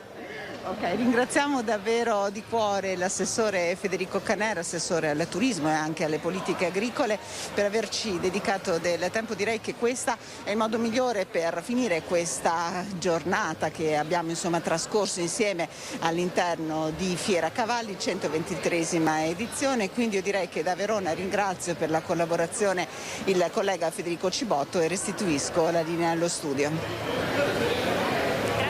Chiara, allora in collegamento da Verona avete sentito questo lungo speciale dedicato a Fiera Cavalli, 123esimo anniversario. Noi abbiamo poco tempo per approfondire il tema che avevamo in qualche modo aperto. Silvia, con lei l'ultima battuta, perché a me viene in mente anche quando parliamo di competitività, quando parliamo di cercare di far fronte alla domanda nonostante la scarsità di materie prime, mi viene in mente tutta la questione del Green Pass, perché poi c'è anche, ci sono paesi che stanno subendo dei mini lockdown, ci sono lavoratori che non stanno lavorando perché non hanno il Green Pass. Allora tutto questo come si inserisce? Può incidere a livello, soprattutto il problema noi siamo in collegamento e importiamo materie prime o semiconduttori, semilavorati da paesi dove c'è un basso tasso di vaccinazione, e questo è un ulteriore fattore di rallentamento, perché soprattutto in paesi come Vietnam, Malesia, senza poi analizzare proprio il caso specifico della Cina,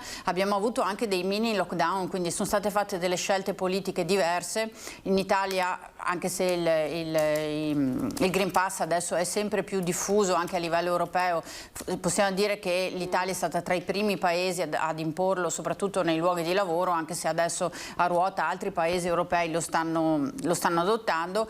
Questo comporta invece che le relazioni commerciali che noi abbiamo con paesi dove il tasso di vaccinazione è molto basso, la conseguenza, non essendo stato introdotto una misura come quella del Green Pass, ha portato a dei cosiddetti mini lockdown, e quindi con un fermo della produzione locale che ha avuto delle ripercussioni a livello invece internazionale e nostro, con la difficoltà di approvvigionamento dei semilavorati, dei semiconduttori, e quindi con un conseguente fermo e rallentamento della produzione anche nostra in Italia.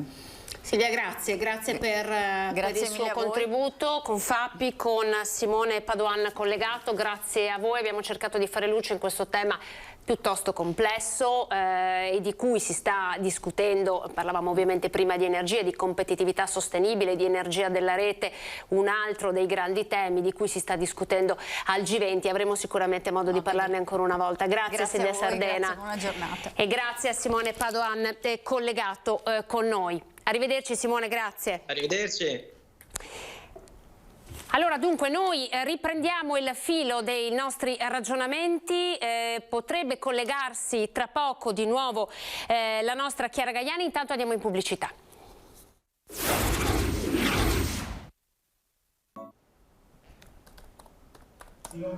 Eccoci, allora sono le 13:30, facciamo un ultimo passaggio a Fiera Cavalli perché la nostra Chiara è andata a parlare direttamente con l'anima, no, di questa fiera, e abbiamo proprio i cavalli, così finalmente li vediamo. Chiara, eccoci.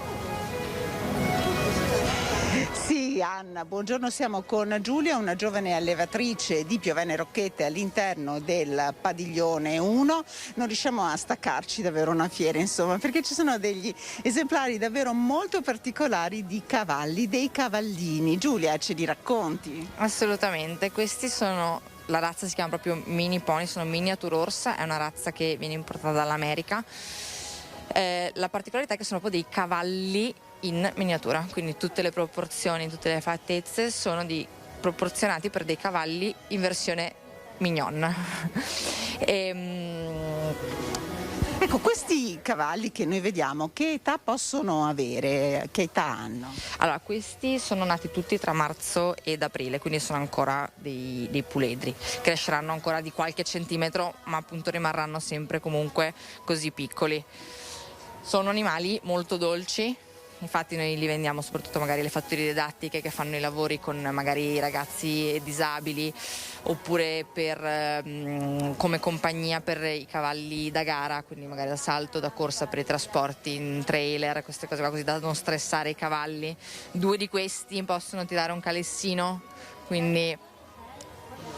Sono proprio dei cavalli di natura molto mansueta, li vediamo, si fanno anche avvicinare, abbiamo visto anche molti bambini arrivare. Assolutamente, sono dei cavalli molto molto mansueti, chiaramente la fiera li agita un pochino, però alla fine diventano come cagnolini. Abbiamo tanti clienti, alcuni clienti girano anche dentro casa ogni tanto, hanno magari il rustico che allora la cucina che dà sul giardino e giracchiano anche per la casa. Ecco, all'interno del recinto ne abbiamo visto un altro. Che particolarità hanno quelli che vediamo proprio all'interno del recinto? Quelli all'interno del recinto sono adulti, quindi questi di qua sono appunto puledri, quindi cresceranno ancora di qualche centimetro, quelli di là hanno tutti superato l'anno e quindi non cresceranno più. Ecco, è una passione quella di allevare cavalli come questi, come nasce? Nasce proprio per la passione di questa tipologia di cavallo, perché sono dolci e poi perché sono una cosa veramente particolare.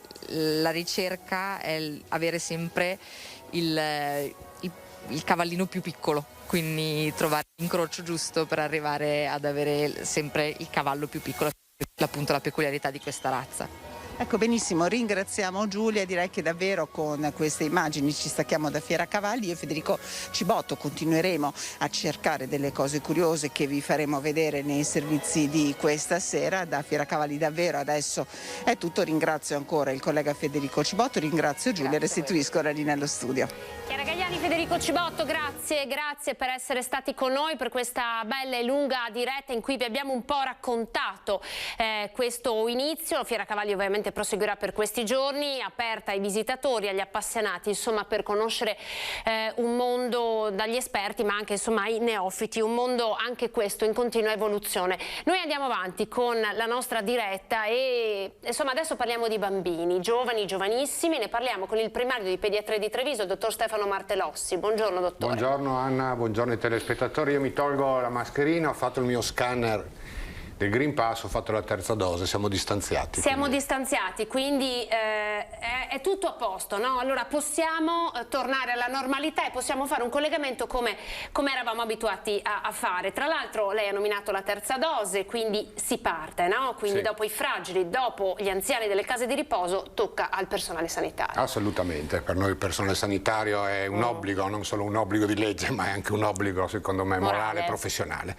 indubbiamente. Senta, noi ho tante domande da farle, ma partiamo davvero dalla cronaca, perché il generale Figliuolo ha appena fatto delle dichiarazioni importanti che sono state appena diffuse dall'ANSA. La dichiarazione è questa: probabile allargamento a fascia 5-11. Stiamo parlando dei vaccini anti-Covid. Dunque il generale Figliuolo ha appena fatto sapere, commissario ovviamente per l'emergenza, che si sta ragionando sui vaccini anche agli under 12, 5-11. Certo. Che cosa ne pensa, dottore? Quanto è necessario? Beh, intanto per me come pediatra, come padre, anzi quasi come nonno, è un'ottima notizia, e questa notizia che ha dato il generale Figliuolo deriva dal fatto che la Food and Drug Administration alcuni giorni fa ha dato l'approvazione proprio per il vaccino mRNA, okay? 1/3 della dose che normalmente si fa negli adulti per la classe di età 5-11 anni, quindi penso che ci vorrà un mese, forse di più, forse di meno, perché EMA e AIFA poi diano l'autorizzazione, poi ci sarà la possibilità di vaccinare anche da noi, dico finalmente anche da noi, i bambini più piccoli.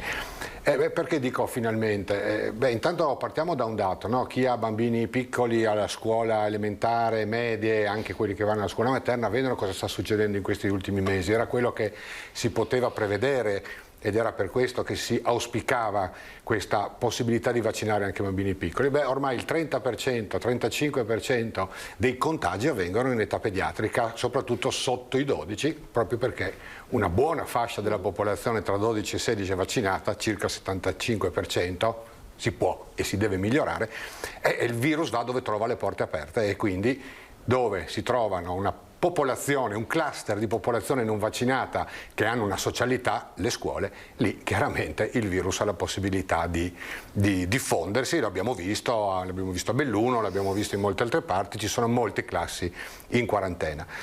Io partirei da questa ultima considerazione, che forse è la più importante. Ci si sta sforzando, il Ministero si sta sforzando a trovare un giusto equilibrio tra il contenimento delle infezioni e dare la possibilità ai nostri bambini e ragazzi di andare a scuola, anche modificando un po' quelle che sono le regole della quarantena, a secondo dei vaccinati e non vaccinati, delle classi di età. Non entro nei particolari, ma questo è fondamentale, perché la cosa più importante in questo momento qua, l'effetto collaterale più grave che i nostri ragazzi hanno subito dall'infezione da coronavirus, o l'effetto collaterale dell'infezione da coronavirus, del lockdown, è proprio l'impossibilità di poter andare a scuola e di fare una vita sociale normale. Con tutto quello che questo ha comportato, con tutto quello che questo ha comportato, e lo sappiamo, tutto quello che è stato l'aumento di tutto quello che è il disagio giovanile, il difetto di cultura che hanno avuto, e anche forme importanti di disagio psichico, anoressia nervosa, ansia, depressione. Lei ha raccontato ai nostri microfoni molto tempo fa di questo pienone di ricoveri, no? Sì. Cioè, quindi stiamo parlando davvero di patologie importanti. Quindi questa è la prima cosa, no? Sono patologie molto importanti. Lo si sapeva, sapete, l'avevano detto i neuropsichiatri, avremo il jet lag post-Covid, lo chiamavano, cioè aspettiamoci che alla riapertura poi delle scuole, della vita sociale, questo impatto importante sulla vita sociale dei nostri ragazzi. Quindi, ma perché vaccinare quindi tra i 5 e 11? Intanto per ridurre, o anzi eliminare, quelle poche rare forme importanti di infezione da coronavirus. Dobbiamo dire la verità, sono poche, sono rare, è vero, ma ci sono. Circa il 4-5% dei bambini vengono ricoverati per infezione da coronavirus. Secondo, l'ho detto, per contenere l'infezione, per proteggere i nostri cari, i nostri nonni, i nostri genitori, i nostri bambini, altrimenti lì ci sarà un cluster di circolazione del virus. Le varianti sono anche più contagiose purtroppo nei bambini. Ultimo e non ultimo, quello che ho detto, per poter aumentare la probabilità che i nostri bambini e ragazzi facciano una vita scolastica e sociale normale. Guardate, io faccio un ambulatorio per così dare consigli alle famiglie che hanno delle difficoltà, dei giusti dubbi, che hanno delle domande, ed è giusto remore vaccinare i ragazzi 12 in poi. Tutti i ragazzi vogliono vaccinarsi. Loro vogliono vaccinarsi, e quindi io veramente mi sento di dire a tutti i genitori, se vogliamo, come vogliamo bene i nostri ragazzi, se vogliamo il meglio per loro e i nostri bambini, vacciniamoli. La vaccinazione è sicura, gli effetti collaterali sono rari, quelli severi sono rarissimi, è una grande opportunità che abbiamo e anzi anche l'unica possibilità che abbiamo di migliorare la qualità di vita dei nostri bambini e ragazzi. E non è l'unica scelta di fatto che i genitori devono fare da qui a poche settimane, perché adesso parte anche la campagna per il vaccino anti-influenzale, no? Allora, mi metto nei panni di un genitore, le domande sono tante, lei ci sta raccontando anche di tanti dubbi, si deve scegliere anche se fare il vaccino anti-influenzale. Allora forse quest'anno potrebbe essere davvero l'occasione per mettersi al riparo a 360 gradi. Perché? Sì, quest'anno il vaccino influenzale ha delle indicazioni più forti rispetto a quelle degli anni passati. Perché? Perché si presuppone, ci si aspetta che quest'anno l'influenza possa essere più frequente e più aggressiva. E perché questo? Noi l'abbiamo visto su un'altra malattia, l'abbiamo visto sul virus respiratorio sinciziale, esatto, che c'è stato un enorme aumento dei casi di infezioni da virus respiratorio sinciziale di bronchioliti. E chi erano questi bambini piccoli, 1, 2, 3 mesi, che hanno preso la bronchiolite? Tutti secondigeniti, con dei fratellini che andavano all'asilo nido ai primi anni della scuola materna, che non avevano mai contratto quindi il virus respiratorio sinciziale perché erano tutti in lockdown, compreso le loro mamme, e quindi questi neonatini si sono trovati senza anticorpi materni protettivi di passaggio placentare e con la probabilità altissima che il fratellino porti il virus respiratorio sinciziale a casa. 10-12 ricoveri al giorno in pediatria a Treviso, 220 accessi di pronto soccorso nell'ultimo weekend. È una epidemia. Si presuppone che con l'influenza possa succedere la stessa cosa anche per gli adulti, e allora l'Organizzazione Mondiale della Sanità quest'anno raccomanda che nell'età 6 mesi, 6 anni, che è l'età più a rischio, perché l'influenza, a differenza del coronavirus, è una malattia severa, può essere severa in bambini piccoli, è raccomandata la vaccinazione antinfluenzale, oltre a tutte le categorie a rischio che già conosciamo, bambini immunodepressi, con patologia cronica, con malattie infiammatorie, d'accordo. Io consiglierei ancora di più. Facciamo un pensiero anche a vaccinare i nostri 6 mesi, 6 anni, c'è un'indicazione forte, formale dell'Organizzazione Mondiale della Sanità, ma credo anche che vaccinare i bambini e i ragazzi più grandi possa essere un'opportunità oggi da prendere in considerazione. Anche perché, dottore, sono ragazzi che in qualche modo sono tornati alla normalità, se non dal punto di vista scolastico, perché ancora si indossa la mascherina anche all'aperto per 5-8 ore in classe, però da altri punti di vista sono tornati a giocare nei parchi, a fare attività fisica, cioè sono tornati a ritrovarsi, no? Pensiamo alla festa di Halloween, no? Quanti comuni in tutto il Veneto hanno organizzato feste di Halloween con i bambini mascherati che facevano dolcetto e scherzetto e quindi andavano di casa in casa di estranei, di negozio in negozio, a chiedere, a dire dolcetto e scherzetto. Quindi ecco, questa poteva essere una fonte enorme di contagio, no? Allora, se vogliamo questo, dobbiamo anche immaginare che dobbiamo prendere delle precauzioni, altrimenti rischiamo una nuova ondata, un nuovo inverno come l'anno scorso. Rischiamo, proprio come l'anno scorso speriamo di no, perché ci sono molti vaccinati, abbiamo i vaccini, ma è certo che intanto io, come dico, io sono pediatra, quindi quello che a me, quando vedo i bambini andare in giro vestiti di Halloween a chiedere fare dolcetto e scherzetto, li vedo andare a scuola, li vedo andare a fare sport, so che questo è fondamentale per la loro salute.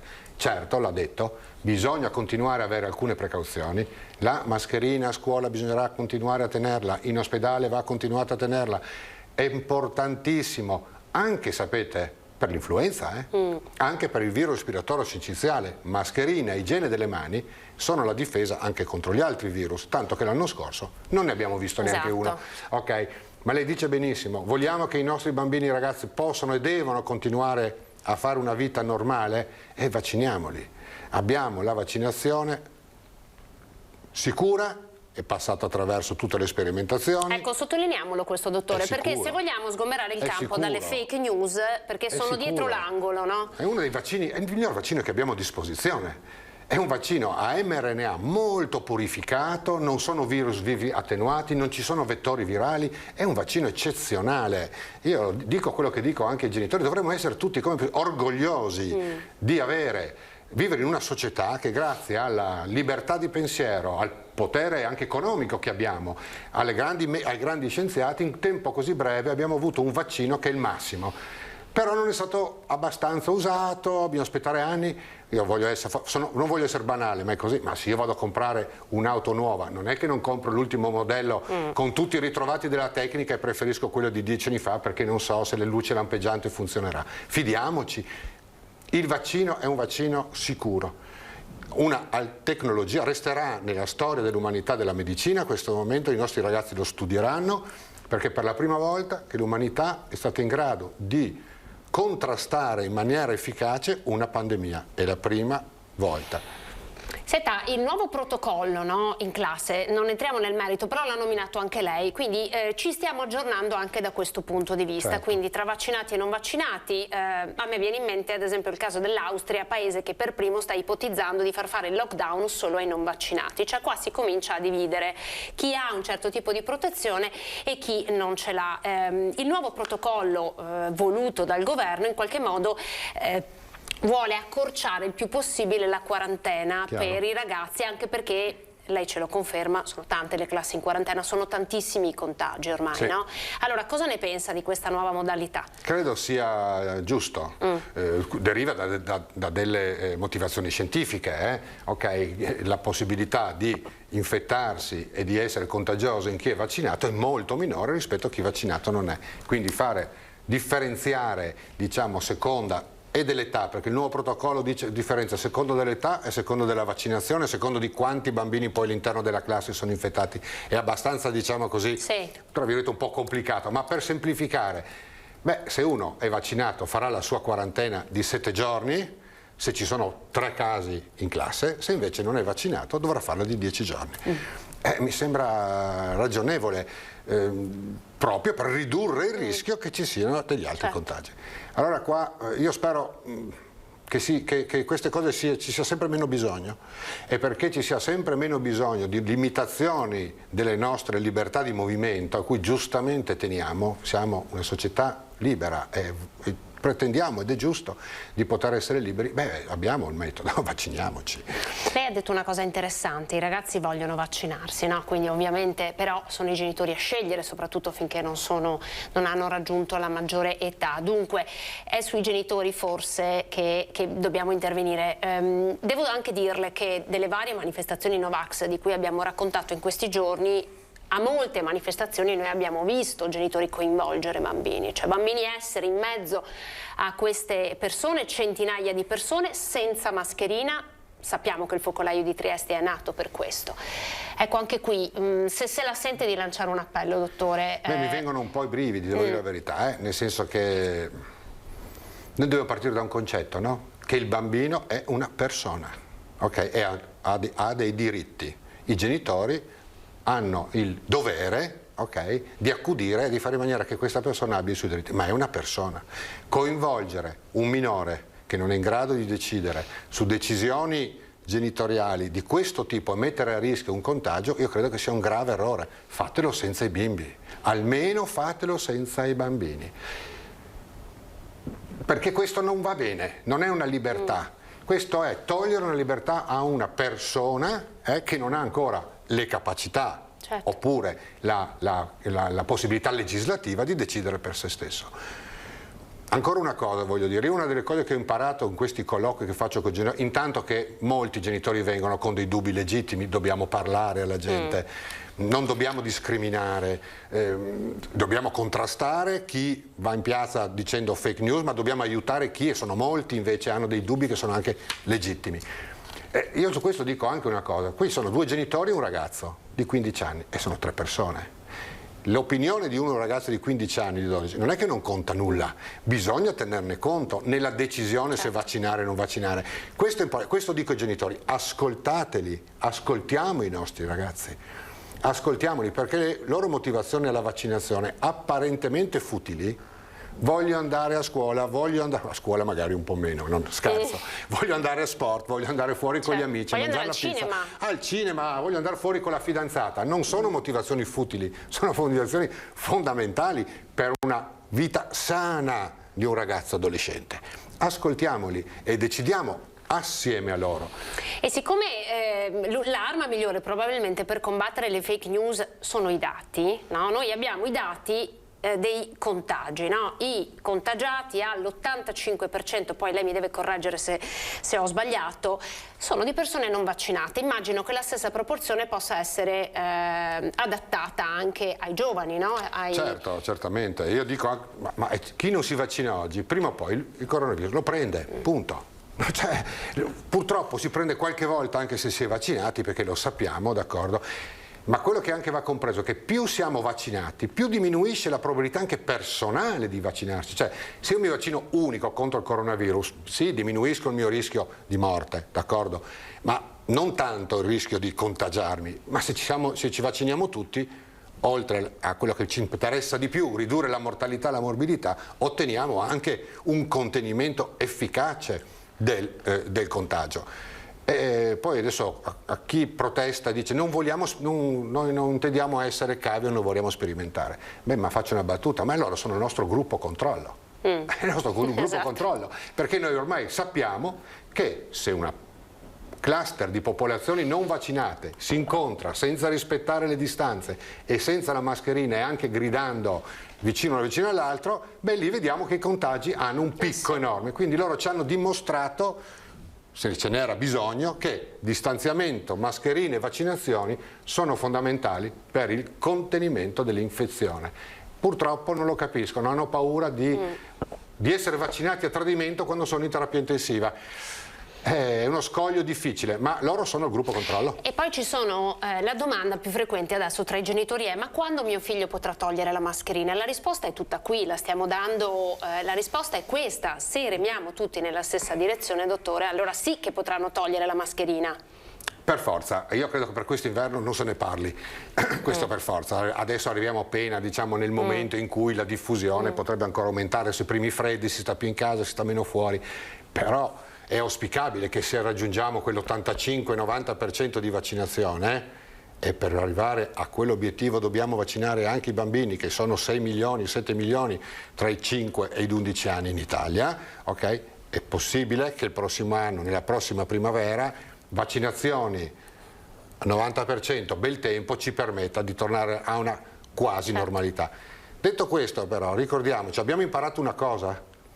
Parlo del virus respiratorio sinciziale adesso, che a me preoccupa. Per noi pediatri questa è la vera epidemia. Parlo di malattia clinica. Lavaggio delle mani, distanziamento, mascherina, sono delle cose che abbiamo imparato e che dovremmo ricordarci anche per contenere malattie più, tra virgolette, banali. Ok? Quindi faccio un appello anche scuola, in questo momento qua, mandare un bambino di 18 mesi all'asilo nido e avendo magari la mamma a casa con un lattantino di un mese, con l'epidemia di virus respiratorio sinciziale, beh, insomma, il rischio che poi il bambino piccolo, il lattantino, si prende il virus respiratorio sinciziale è alto, e se ha il moccolo il bambino grande bisognerebbe cercare di tenerlo un po' distante, di lavarsi le mani. So che non è facile, però in questo momento dobbiamo pensare anche a contenere le alte infezioni. Anche perché il rischio è l'ospedalizzazione, no? Per i piccoli. La bronchiolite è una malattia severa nei piccoli, si vengono ospedalizzati tanti, hanno bisogno di alti flussi, qualcuno deve andare in terapia intensiva perché ha bisogno di una ventilazione assistita. C'è anche una piccola, ma c'è anche una mortalità anche nei paesi ad alta industrializzazione, come i nostri, per la bronchiolite. È una malattia severa a cui dobbiamo fare attenzione. Allora, dottore, in chiusura, stiamo andando verso l'inverno, cerchiamo ovviamente di stare all'aperto il più possibile, no? Perché i virus prolificano, no? Negli ambienti chiusi, ce lo stanno insegnando anche le scuole, che ormai si fa scuola, me lo racconta la mia bambina, con le finestre aperte, la giacca, ma si devono areare i locali, no? Assolutamente sì. Ed è importante il contributo di tutti i pediatri, no? Per spingere la campagna antinfluenzale, anche in questo, no? È necessario fare rete. Qua bisogna fare rete, essere assieme, parlare, dare un messaggio più possibile univoco, non contraddittorio. Ci sono i pediatri di libera scelta che sono il riferimento per le famiglie, non dimentichiamocelo, conoscono le famiglie, conoscono le situazioni familiari, possono rispondere bene alle domande e sono disponibili, e ognuno fa il suo gioco. Noi come pediatri ospedalieri ci siamo. Allora, secondo lei, dalle dichiarazioni di Figliuolo di oggi, quanto tempo ci vorrà? Perché così diamo il tempo ancora alle persone indecise di andare a cercare delle risposte. Quanto ci vorrà? Un mese? Circa un mese, credo, circa un mese, perché normalmente i tempi, anche adesso i tempi sono molto rapidi. Ricordiamo Pfizer? Pfizer, mRNA, 1/3 del dosaggio dell'adulto. 5.000 bambini, la sperimentazione è stata fatta su 5.000 bambini. Allora, Grazie per le notizie importanti che ci ha dato. Dunque un mese di tempo eventualmente per chiarire vari dubbi. Non stancatevi di fare delle domande, non cercate le risposte sui social network, perché non è lì che si trovano le risposte, quelle che hanno delle fonti autorevoli e dei dati scientifici che le possono supportare. Grazie dottore Stefano Martellossi per essere stato in nostra compagnia. Noi ora andiamo a vedere le previsioni del tempo e poi pubblicità.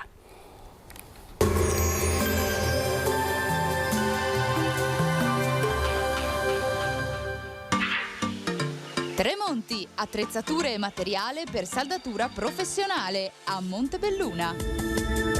Benvenuti al meteo.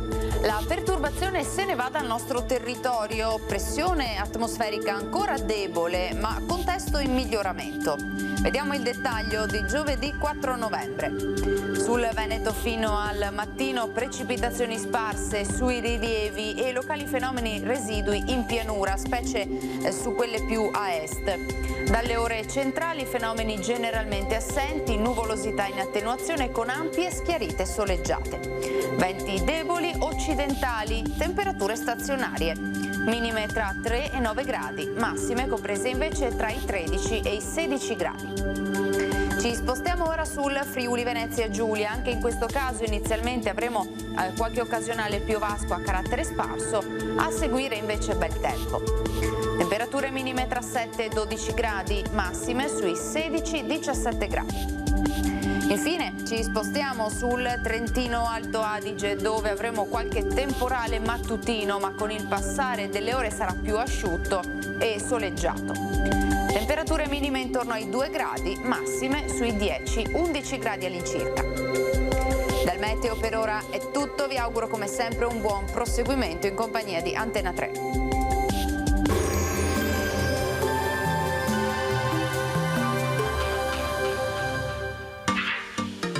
Tremonti, attrezzature e materiale per saldatura professionale a Montebelluna.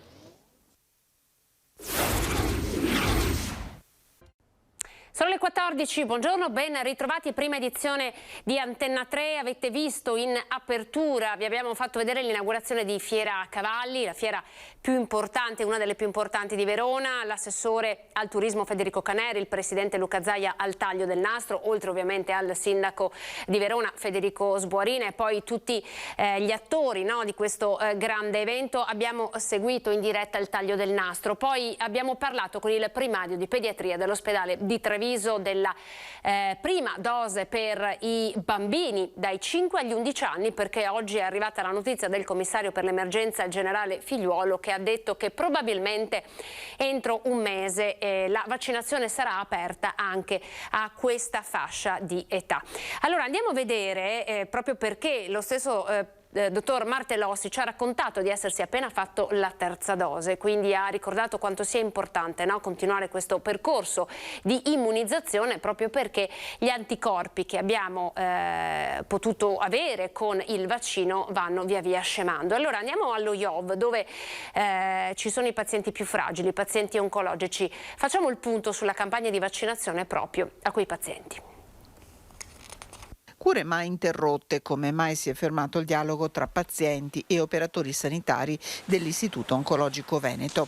Iniziata il primo fine settimana di marzo, la campagna vaccinale qui non si è mai fermata. La prima dose è stata ricevuta da 6.236 pazienti, la seconda da quasi 6.000. Sono quindi vaccinate contro il Covid-19 il 96% delle persone in cura allo IOV.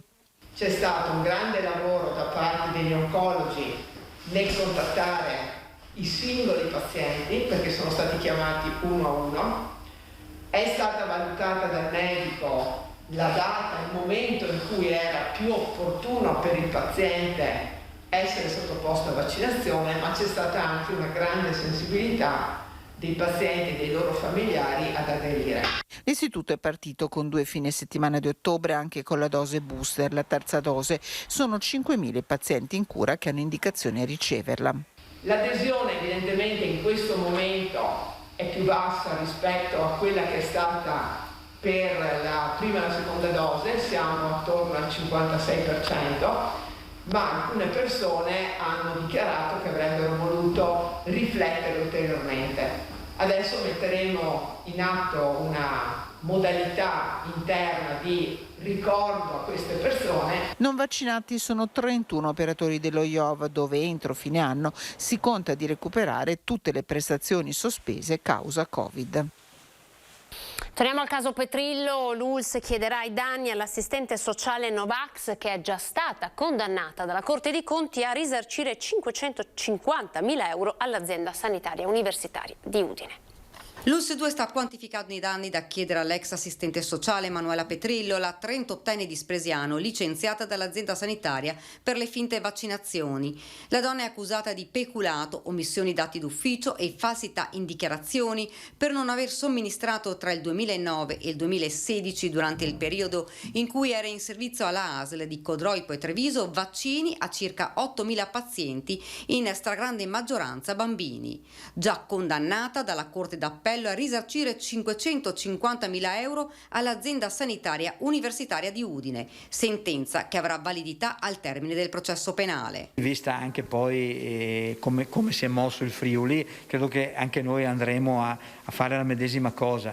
D'altronde le vaccinazioni non fatte, quindi il costo delle vaccinazioni, il costo del tempo assistente sanitaria e il costo del tempo medico vanno ovviamente valutate, e quindi poi ci sarà verso la signora, verso l'assistente sanitaria, una richiesta di risarcimento. Sulla quantificazione del danno, Benazzi spiega che si sta valutando. Guardi, non l'abbiamo fatto, a dire la verità, immagino intorno ai 100-150.000 euro, questa sia un po' la cifra, tenendo conto che da noi per fortuna ha lavorato meno rispetto al Friuli. Attenzione, c'è una notizia di cronaca che ci porta a Nervesa della Battaglia, dunque nel Trevigiano, dove i carabinieri sono intervenuti in un'azienda nel cui piazzale, all'interno di un autotreno, sono stati individuati 6 cittadini stranieri di nazionalità afghana e nepalese, intorno ai 30 anni, entrati clandestinamente in Italia. Le loro condizioni di salute sono discrete e si ritiene che il conducente del mezzo, un cittadino rumeno, non fosse all'oscuro della presenza degli irregolari nel vano di carico, data la manomissione di alcuni sigilli del tallone del tir. Purtroppo continuano a verificarsi episodi di questo tipo e persone che viaggiano, fanno tanti chilometri alla ricerca della speranza in condizioni purtroppo disumane.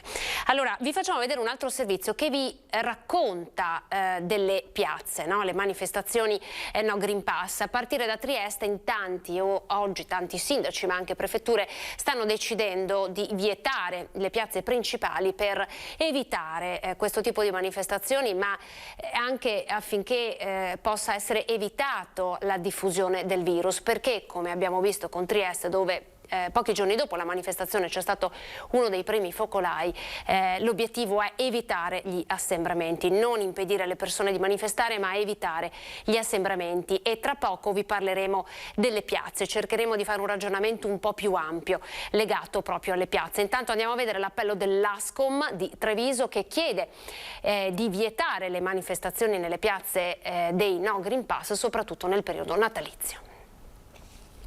E le proteste vengono indirizzate in altri luoghi. Questo è l'appello per i manifestanti Novax e No Green Pass da parte del mondo del commercio. A lanciarlo il commissario provinciale nel corso della presentazione di un'iniziativa per il confezionamento ecologico da parte dei negozi di prossimità a Treviso. Un settore esasperato prima dalla crisi dettata dalle chiusure forzate dal contagio ed ora dalle numerose giornate di manifestazioni in piazza che stanno di fatto allontanando i clienti dai negozi dei diversi centri cittadini. Perché i sabati e delle domeniche dalla prossima settimana fino al mese di gennaio significano per le imprese, per alcune imprese, il 30% del bilancio, in alcuni casi anche il 40% del bilancio.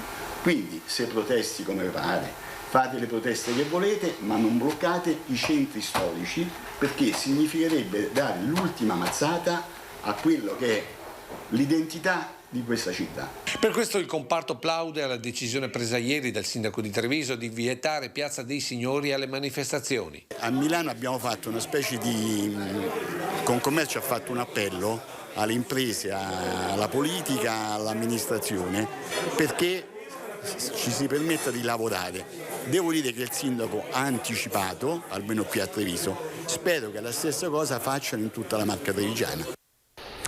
Allora, le piazze sono tornate a riempirsi e non parliamo ovviamente solo delle manifestazioni no Green Pass, ma parliamo anche delle manifestazioni pro DDL Zan, quando c'è stata la bocciatura in Senato, parliamo dei ragazzi di Greta e quindi di Friday for Future. Ce ne sono tante, le persone sono tornate in piazza, però paradossalmente questo Covid le ha rese un po' più sole. Questo è un po' l'input che vogliamo dare al nostro prossimo ospite, la dottoressa Fortunata Pizzoferro, vicepresidente dell'Ordine degli Psicologi e delle Psicologhe del Veneto. Dottoressa, buongiorno. Buongiorno Anna, ben trovata.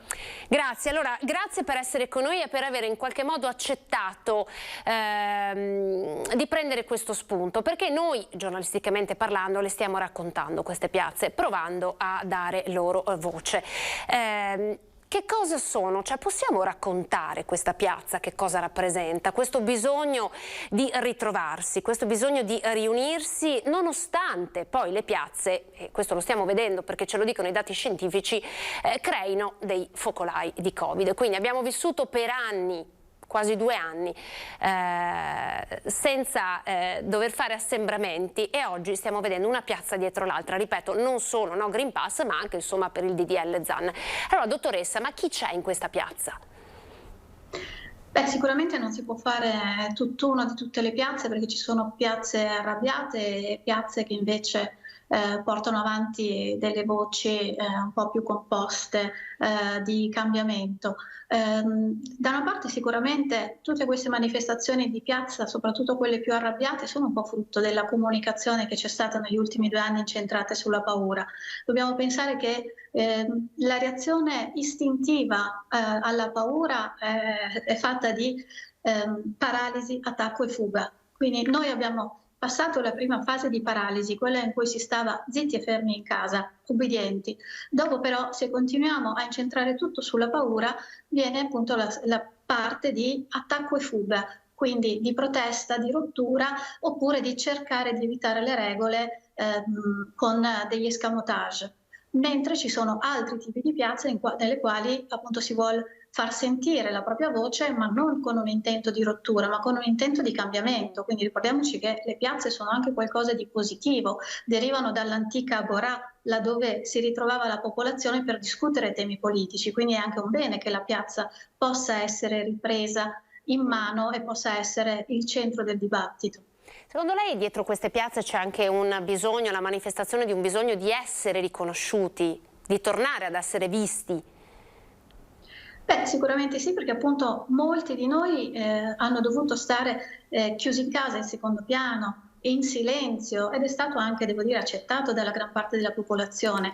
Era una fase storica come di ricostruzione. Se pensiamo anche all'emergenza durante i terremoti, prevede una prima parte nella quale suonano le sirene e tutti in ordine, in fila, seguiamo le linee tracciate per terra. Non è il momento di dialogare, discutere, ma subito dopo viene la fase della ricostruzione. La ricostruzione è comunque un qualcosa di nuovo, non rifare esattamente quello che c'era prima. In questa fase di ricostruzione della società io vedo anche giusto e utile che ci siano dei movimenti che ci si domandano in che modo dobbiamo ricostruirci. E le piazze ci stanno anche però raccontando che si sta creando una grandissima polarizzazione, no? Mentre ci sono persone che protestano in piazza, dall'altra parte ce ne sono altre che stanno ferme a guardare.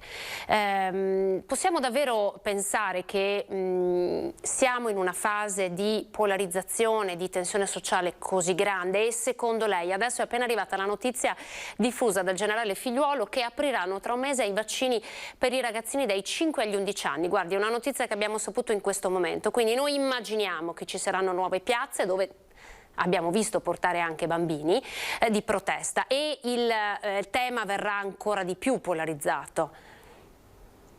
Sì, è il grande rischio quando si continua a incentrare la comunicazione, ma dico da entrambe le parti, premendo sull'angoscia e sulla paura delle persone, e quindi spingendo le persone a manifestare solamente di pancia.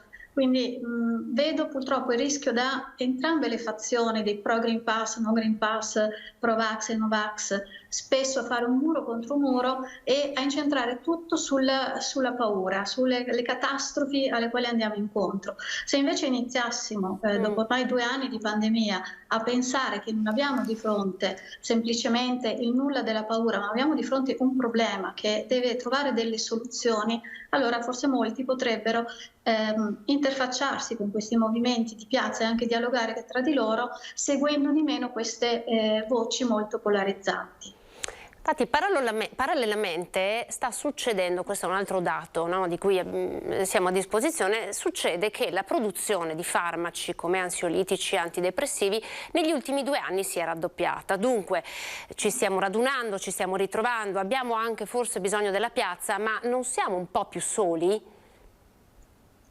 Probabilmente ci sentiamo un po' più soli. Da una parte l'aumento degli antidepressivi non possiamo comunque fare il paio con l'aumento della depressione. Ricordiamoci che sono cose diverse, diagnosticare una depressione e ricorrere a un antidepressivo. Molto spesso gli antidepressivi sono farmaci che vengono prescritti quando una persona da sola si autodiagnostica, tra virgolette, nel senso che dice al medico io mi sento depressa, quindi è un ricorrere molto spesso a una modalità di soluzione a portata di mano e semplice. Quindi da una parte forse potremmo riflettere sul fatto che siamo abituati a delle soluzioni veloci e preconfezionate, quindi nel momento in cui ci siamo fermati, siamo entrati in contatto con le nostre emozioni, ci siamo accorti che ci sono delle emozioni negative che magari prima potevano essere anche un po' più messe a tacere dall'avere tanti impegni, dall'avere una vita sociale intensa. Nel momento in cui queste emozioni tornano a galla si cerca di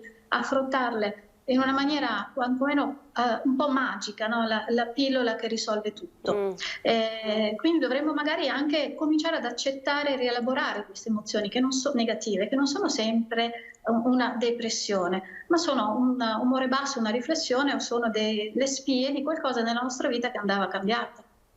Ecco, anche in precedenti colloqui che abbiamo fatto assieme, lei, dottoressa, ha insistito molto sulla famiglia, no? Sul ruolo della famiglia e su quanto queste emozioni forse potrebbero essere condivise, diffuse, scambiate. Sì, sicuramente poter parlare con qualcuno, con le nostre relazioni più intime, parlare con i familiari, a trovare qualcuno che ci ascolta, laddove non ci sono familiari, amici, e laddove il problema effettivamente è di difficile soluzione, anche di difficile comprensione, meglio rivolgersi a un professionista che magari ci aiuta a fare il punto della situazione, semplicemente a chiarificare le idee e ci può dare nuova linfa per procedere con un passo diverso rispetto al passato. Tra pochissimo dopo la pubblicità, quindi davvero le chiedo di attenderci pochi secondi, proprio perché abbiamo spostato il focus dalle piazze alle famiglie. Vorremmo toccare con lei il tema dello Squid Game. Se ne è parlato tantissimo nelle ultime 2 settimane e spesso tra i genitori e dei ragazzi si è inserito anche questa nuova serie, perché ha portato con sé un carico di violenza importante, e spesso sono molti genitori che fanno fatica a relazionarsi, no? con questa serie di cui si stanno appassionando davvero tanti ragazzi da noi intervistati, hanno difeso in tutti i modi questa nuova serie. Allora ci attenda pochissimi secondi, poi torniamo insieme e ne parliamo.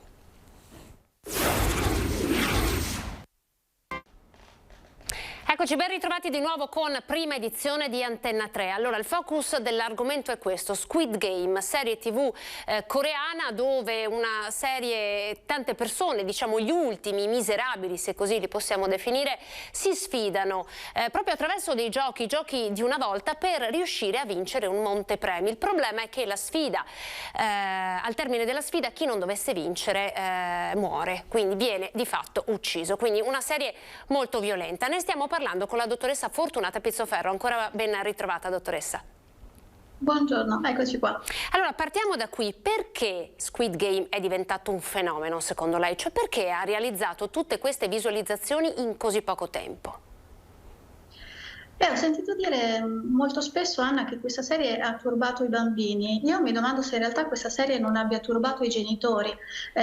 Abbiamo sicuramente a che fare con un prodotto pieno di violenza, però d'altra parte quanti prodotti pieni di violenza ci sono anche nelle serie TV in chiaro, anche normalmente anche nei telegiornali, sto pensando, rispetto a quello che possono vedere i bambini. Io sto pensando, un paio di giorni fa ascoltavo un servizio sul Summit per l'ambiente ed è stato detto letteralmente siamo a 1 minuto prima della mezzanotte, laddove la mezzanotte è la fine del mondo. Quindi mi domando, un bambino che a tavola con i genitori ascolta questa frase, ovviamente lasciato da solo può essere turbato da questa frase. Quindi è una serie che comunque è vietata ai bambini sotto i 14 anni, quindi da una parte sicuramente c'è un tema di limiti e regole, quindi i bambini in teoria questa serie non avrebbero dovuto vederla, ma qualora capiti che per qualche motivo ne parlano oppure abbiano visto degli spezzoni e se effettivamente hanno dei comportamenti di emulazione, ma l'emulazione per i bambini può essere al pari di giochiamo alla guerra, oppure mi sto domandando quando i papà con i bambini piccoli raccontano la favola di Cappuccetto Rosso e mimano il lupo e dicono adesso ti mangio, non è anche quella emulazione? Quindi laddove i bambini stanno emulando non allarmiamoci ma ascoltiamoli. Cosa stanno facendo in quel momento i bambini? Stanno semplicemente agendo alla loro necessità di esprimere una serie di energie magari che sono state represse. Quindi non parlerei di turbamento nei bambini. C'è stato sicuramente un turbamento nei genitori se c'è tutta questa concentrazione verso una serie TV, perché ricordiamoci che non è una serie TV che parla ai bambini, è una serie TV che parla ai genitori, perché ci sono dei temi molto impegnativi. Lei citava appunto il tema della stratificazione sociale degli ultimi, pensiamo anche al tema dell'impotenza presa, cioè non c'è nulla che io possa fare per modificare la mia vita e allora metto in gioco la vita stessa. Sono comunque temi troppo difficili per i bambini. Lei ritiene che proprio perché è diventato un fenomeno molti siano stati attratti perché ha avuto un record di visualizzazioni, quindi è stato molto visto anche dagli adulti, è perché c'era questa angoscia crescente per il tema della sfida? Cioè che cosa attrae alla fine? Perché si è visto questo e non magari qualcos'altro? Da una parte in questo momento se ne sta parlando tantissimo, poi sicuramente devo dire una serie densa di temi molto attuali. In questo momento noi abbiamo appunto attraversato una fase in cui ci si è sentiti tutti un po' impotenti. È una serie TV che tocca dei temi importanti come la responsabilità delle proprie azioni. Ricordiamoci che tutte quelle persone decidono in autonomia anche di mettere in gioco la propria vita, fanno una scelta dalla quale sono responsabili e che poi li coinvolge in un meccanismo più grande di loro, anche a dover scegliere tra la propria vita e la vita dei loro amici, ma sono dei dilemmi morali, tra l'altro anche utili per un confronto, non certo con i bambini, ma per esempio con gli adolescenti. Quindi se un adolescente di 15-16 anni guardasse questa serie, io la utilizzerei anche per dialogare su questi temi molto importanti, su come affrontarli. Perché ricordiamoci che a 15 anni, 16, i ragazzi raggiungono la piena maturità cognitiva, quindi possono sicuramente dialogare di qualunque cosa se li aiutiamo e li alleniamo. Quindi immagino che lei plauda all'iniziativa di alcuni insegnanti che hanno portato Squid Game in classe, dicendo parliamone.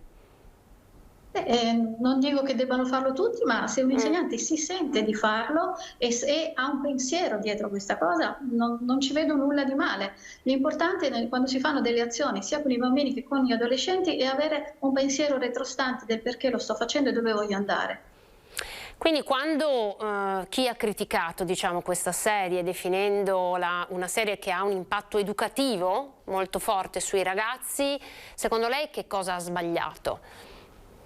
Allora, sicuramente non è una serie che ha un impatto educativo sui bambini. Come dicevamo, per i bambini è vietato. Penso che si sia in questo momento concentrate le energie di protesta verso questa serie perché abbiamo bisogno in questo momento di trovare sempre una soluzione esterna, di qualcosa che non va all'esterno, che dobbiamo eliminare per poter allontanare da noi questa incertezza del mondo, della vita attuale. Sì. Ogni giorno noi dobbiamo fare i conti col fatto che non sapremo tra un mese, tra 3 mesi effettivamente che tipo di vita potremo condurre, che tipo di progetti possiamo portare avanti. Questa ansia un po' sotterranea che ci portiamo dietro, tutti cercheremmo di incanalarla verso un nemico esterno, e vediamo che di nemici esterni ne stiamo trovando tanti, appunto il vaccino, il Green Pass, le grandi potenze estere e anche una serie TV. Si chiede di spegnere una serie TV come se questo fosse risolutivo di problemi che comunque rimangono sempre nostri. Dove possiamo andare a trovare, secondo lei, dottoressa, gli strumenti per imparare a gestire, no? Riuscire a gestire questo, che è un sentimento comune che sta coinvolgendo molte persone? Ci dia qualche traccia. Sicuramente questi strumenti si possono andare a trovare appunto nella ragione che possiamo avviare se smettiamo di urlare e di avere paura. Io ho notato che da un po' di tempo ci sono spesso titoli anche di giornali che dicono psicologi lanciano un allarme. Io non sono la psicologa che lancia allarmi, perché secondo me gli allarmi sono quelle sirene che ci fanno male alle orecchie e non ci permettono di ascoltare. È venuto invece il momento di, con un po' più di pacatezza, di cominciare ad ascoltare, di dialogare per capire effettivamente quali sono i problemi, e nel momento in cui i problemi vengono compresi, allora ci sono anche delle soluzioni. Smettiamola di agire impulsivamente di pancia, anche in preda sempre all'ansia. In poche parole, proviamo ad essere lucidi? Proviamo ad essere lucidi, collaborativi, e pensare che non ci sono mai situazioni bianche o nere, ma ci sono sempre dei problemi complessi, e in ogni problema complesso ci sono degli aspetti negativi, degli aspetti positivi. Anche da un problema può nascere qualcosa di buono, quindi anche per esempio, tornando alle proteste di prima, i ragazzi in piazza che protestano rispetto appunto anche all'ambiente, ricordiamoci che è tipico della loro fase evolutiva quella di protestare verso uno status quo, quindi non parliamo dei ragazzi e degli adolescenti solo quando fanno qualcosa di negativo, ma valorizziamo anche la loro volontà, a volte anche idealistica, magari anche non gestita bene, ma di essere protagonisti del cambiamento e del loro futuro. Grazie dottoressa, è quello che ci auguriamo, quello che in qualche modo stiamo vedendo anche con questo G20, ci stiamo appassionando delle immagini che arrivano da Glasgow, quindi ne siamo anche contenti. Dottoressa, grazie per averci dedicato questo tempo e per aver approfondito una serie di temi, saltando diciamo un po' di qua e un po' di là. Grazie ancora per la sua disponibilità. Fortunata Pizzoferro, vicepresidente dell'Ordine degli Psicologi e delle Psicologhe del Veneto. Grazie. Arrivederci. Arrivederci. Allora, pochissimi secondi per dirvi e per confermarvi in qualche modo quello che ha detto Figliuolo, anche Lucatelli lo ha appena detto, notizia battuta dall'ANSA: entro Natale si potrà iniziare a ragionare di inoculare il siero anti-Covid anche ai bambini dai 5 agli 11 anni. E questa è la notizia con cui noi chiudiamo la nostra diretta. Io ringrazio in regia Alessandro Garanzera, Mattia Pizzaia per il lavoro fatto, con la nostra Chiara Gaiani in collegamento da Verona e la nostra Ilaria Marchiori in collegamento da Mestre, e voi telespettatori ovviamente per averci seguito. Grazie, arrivederci.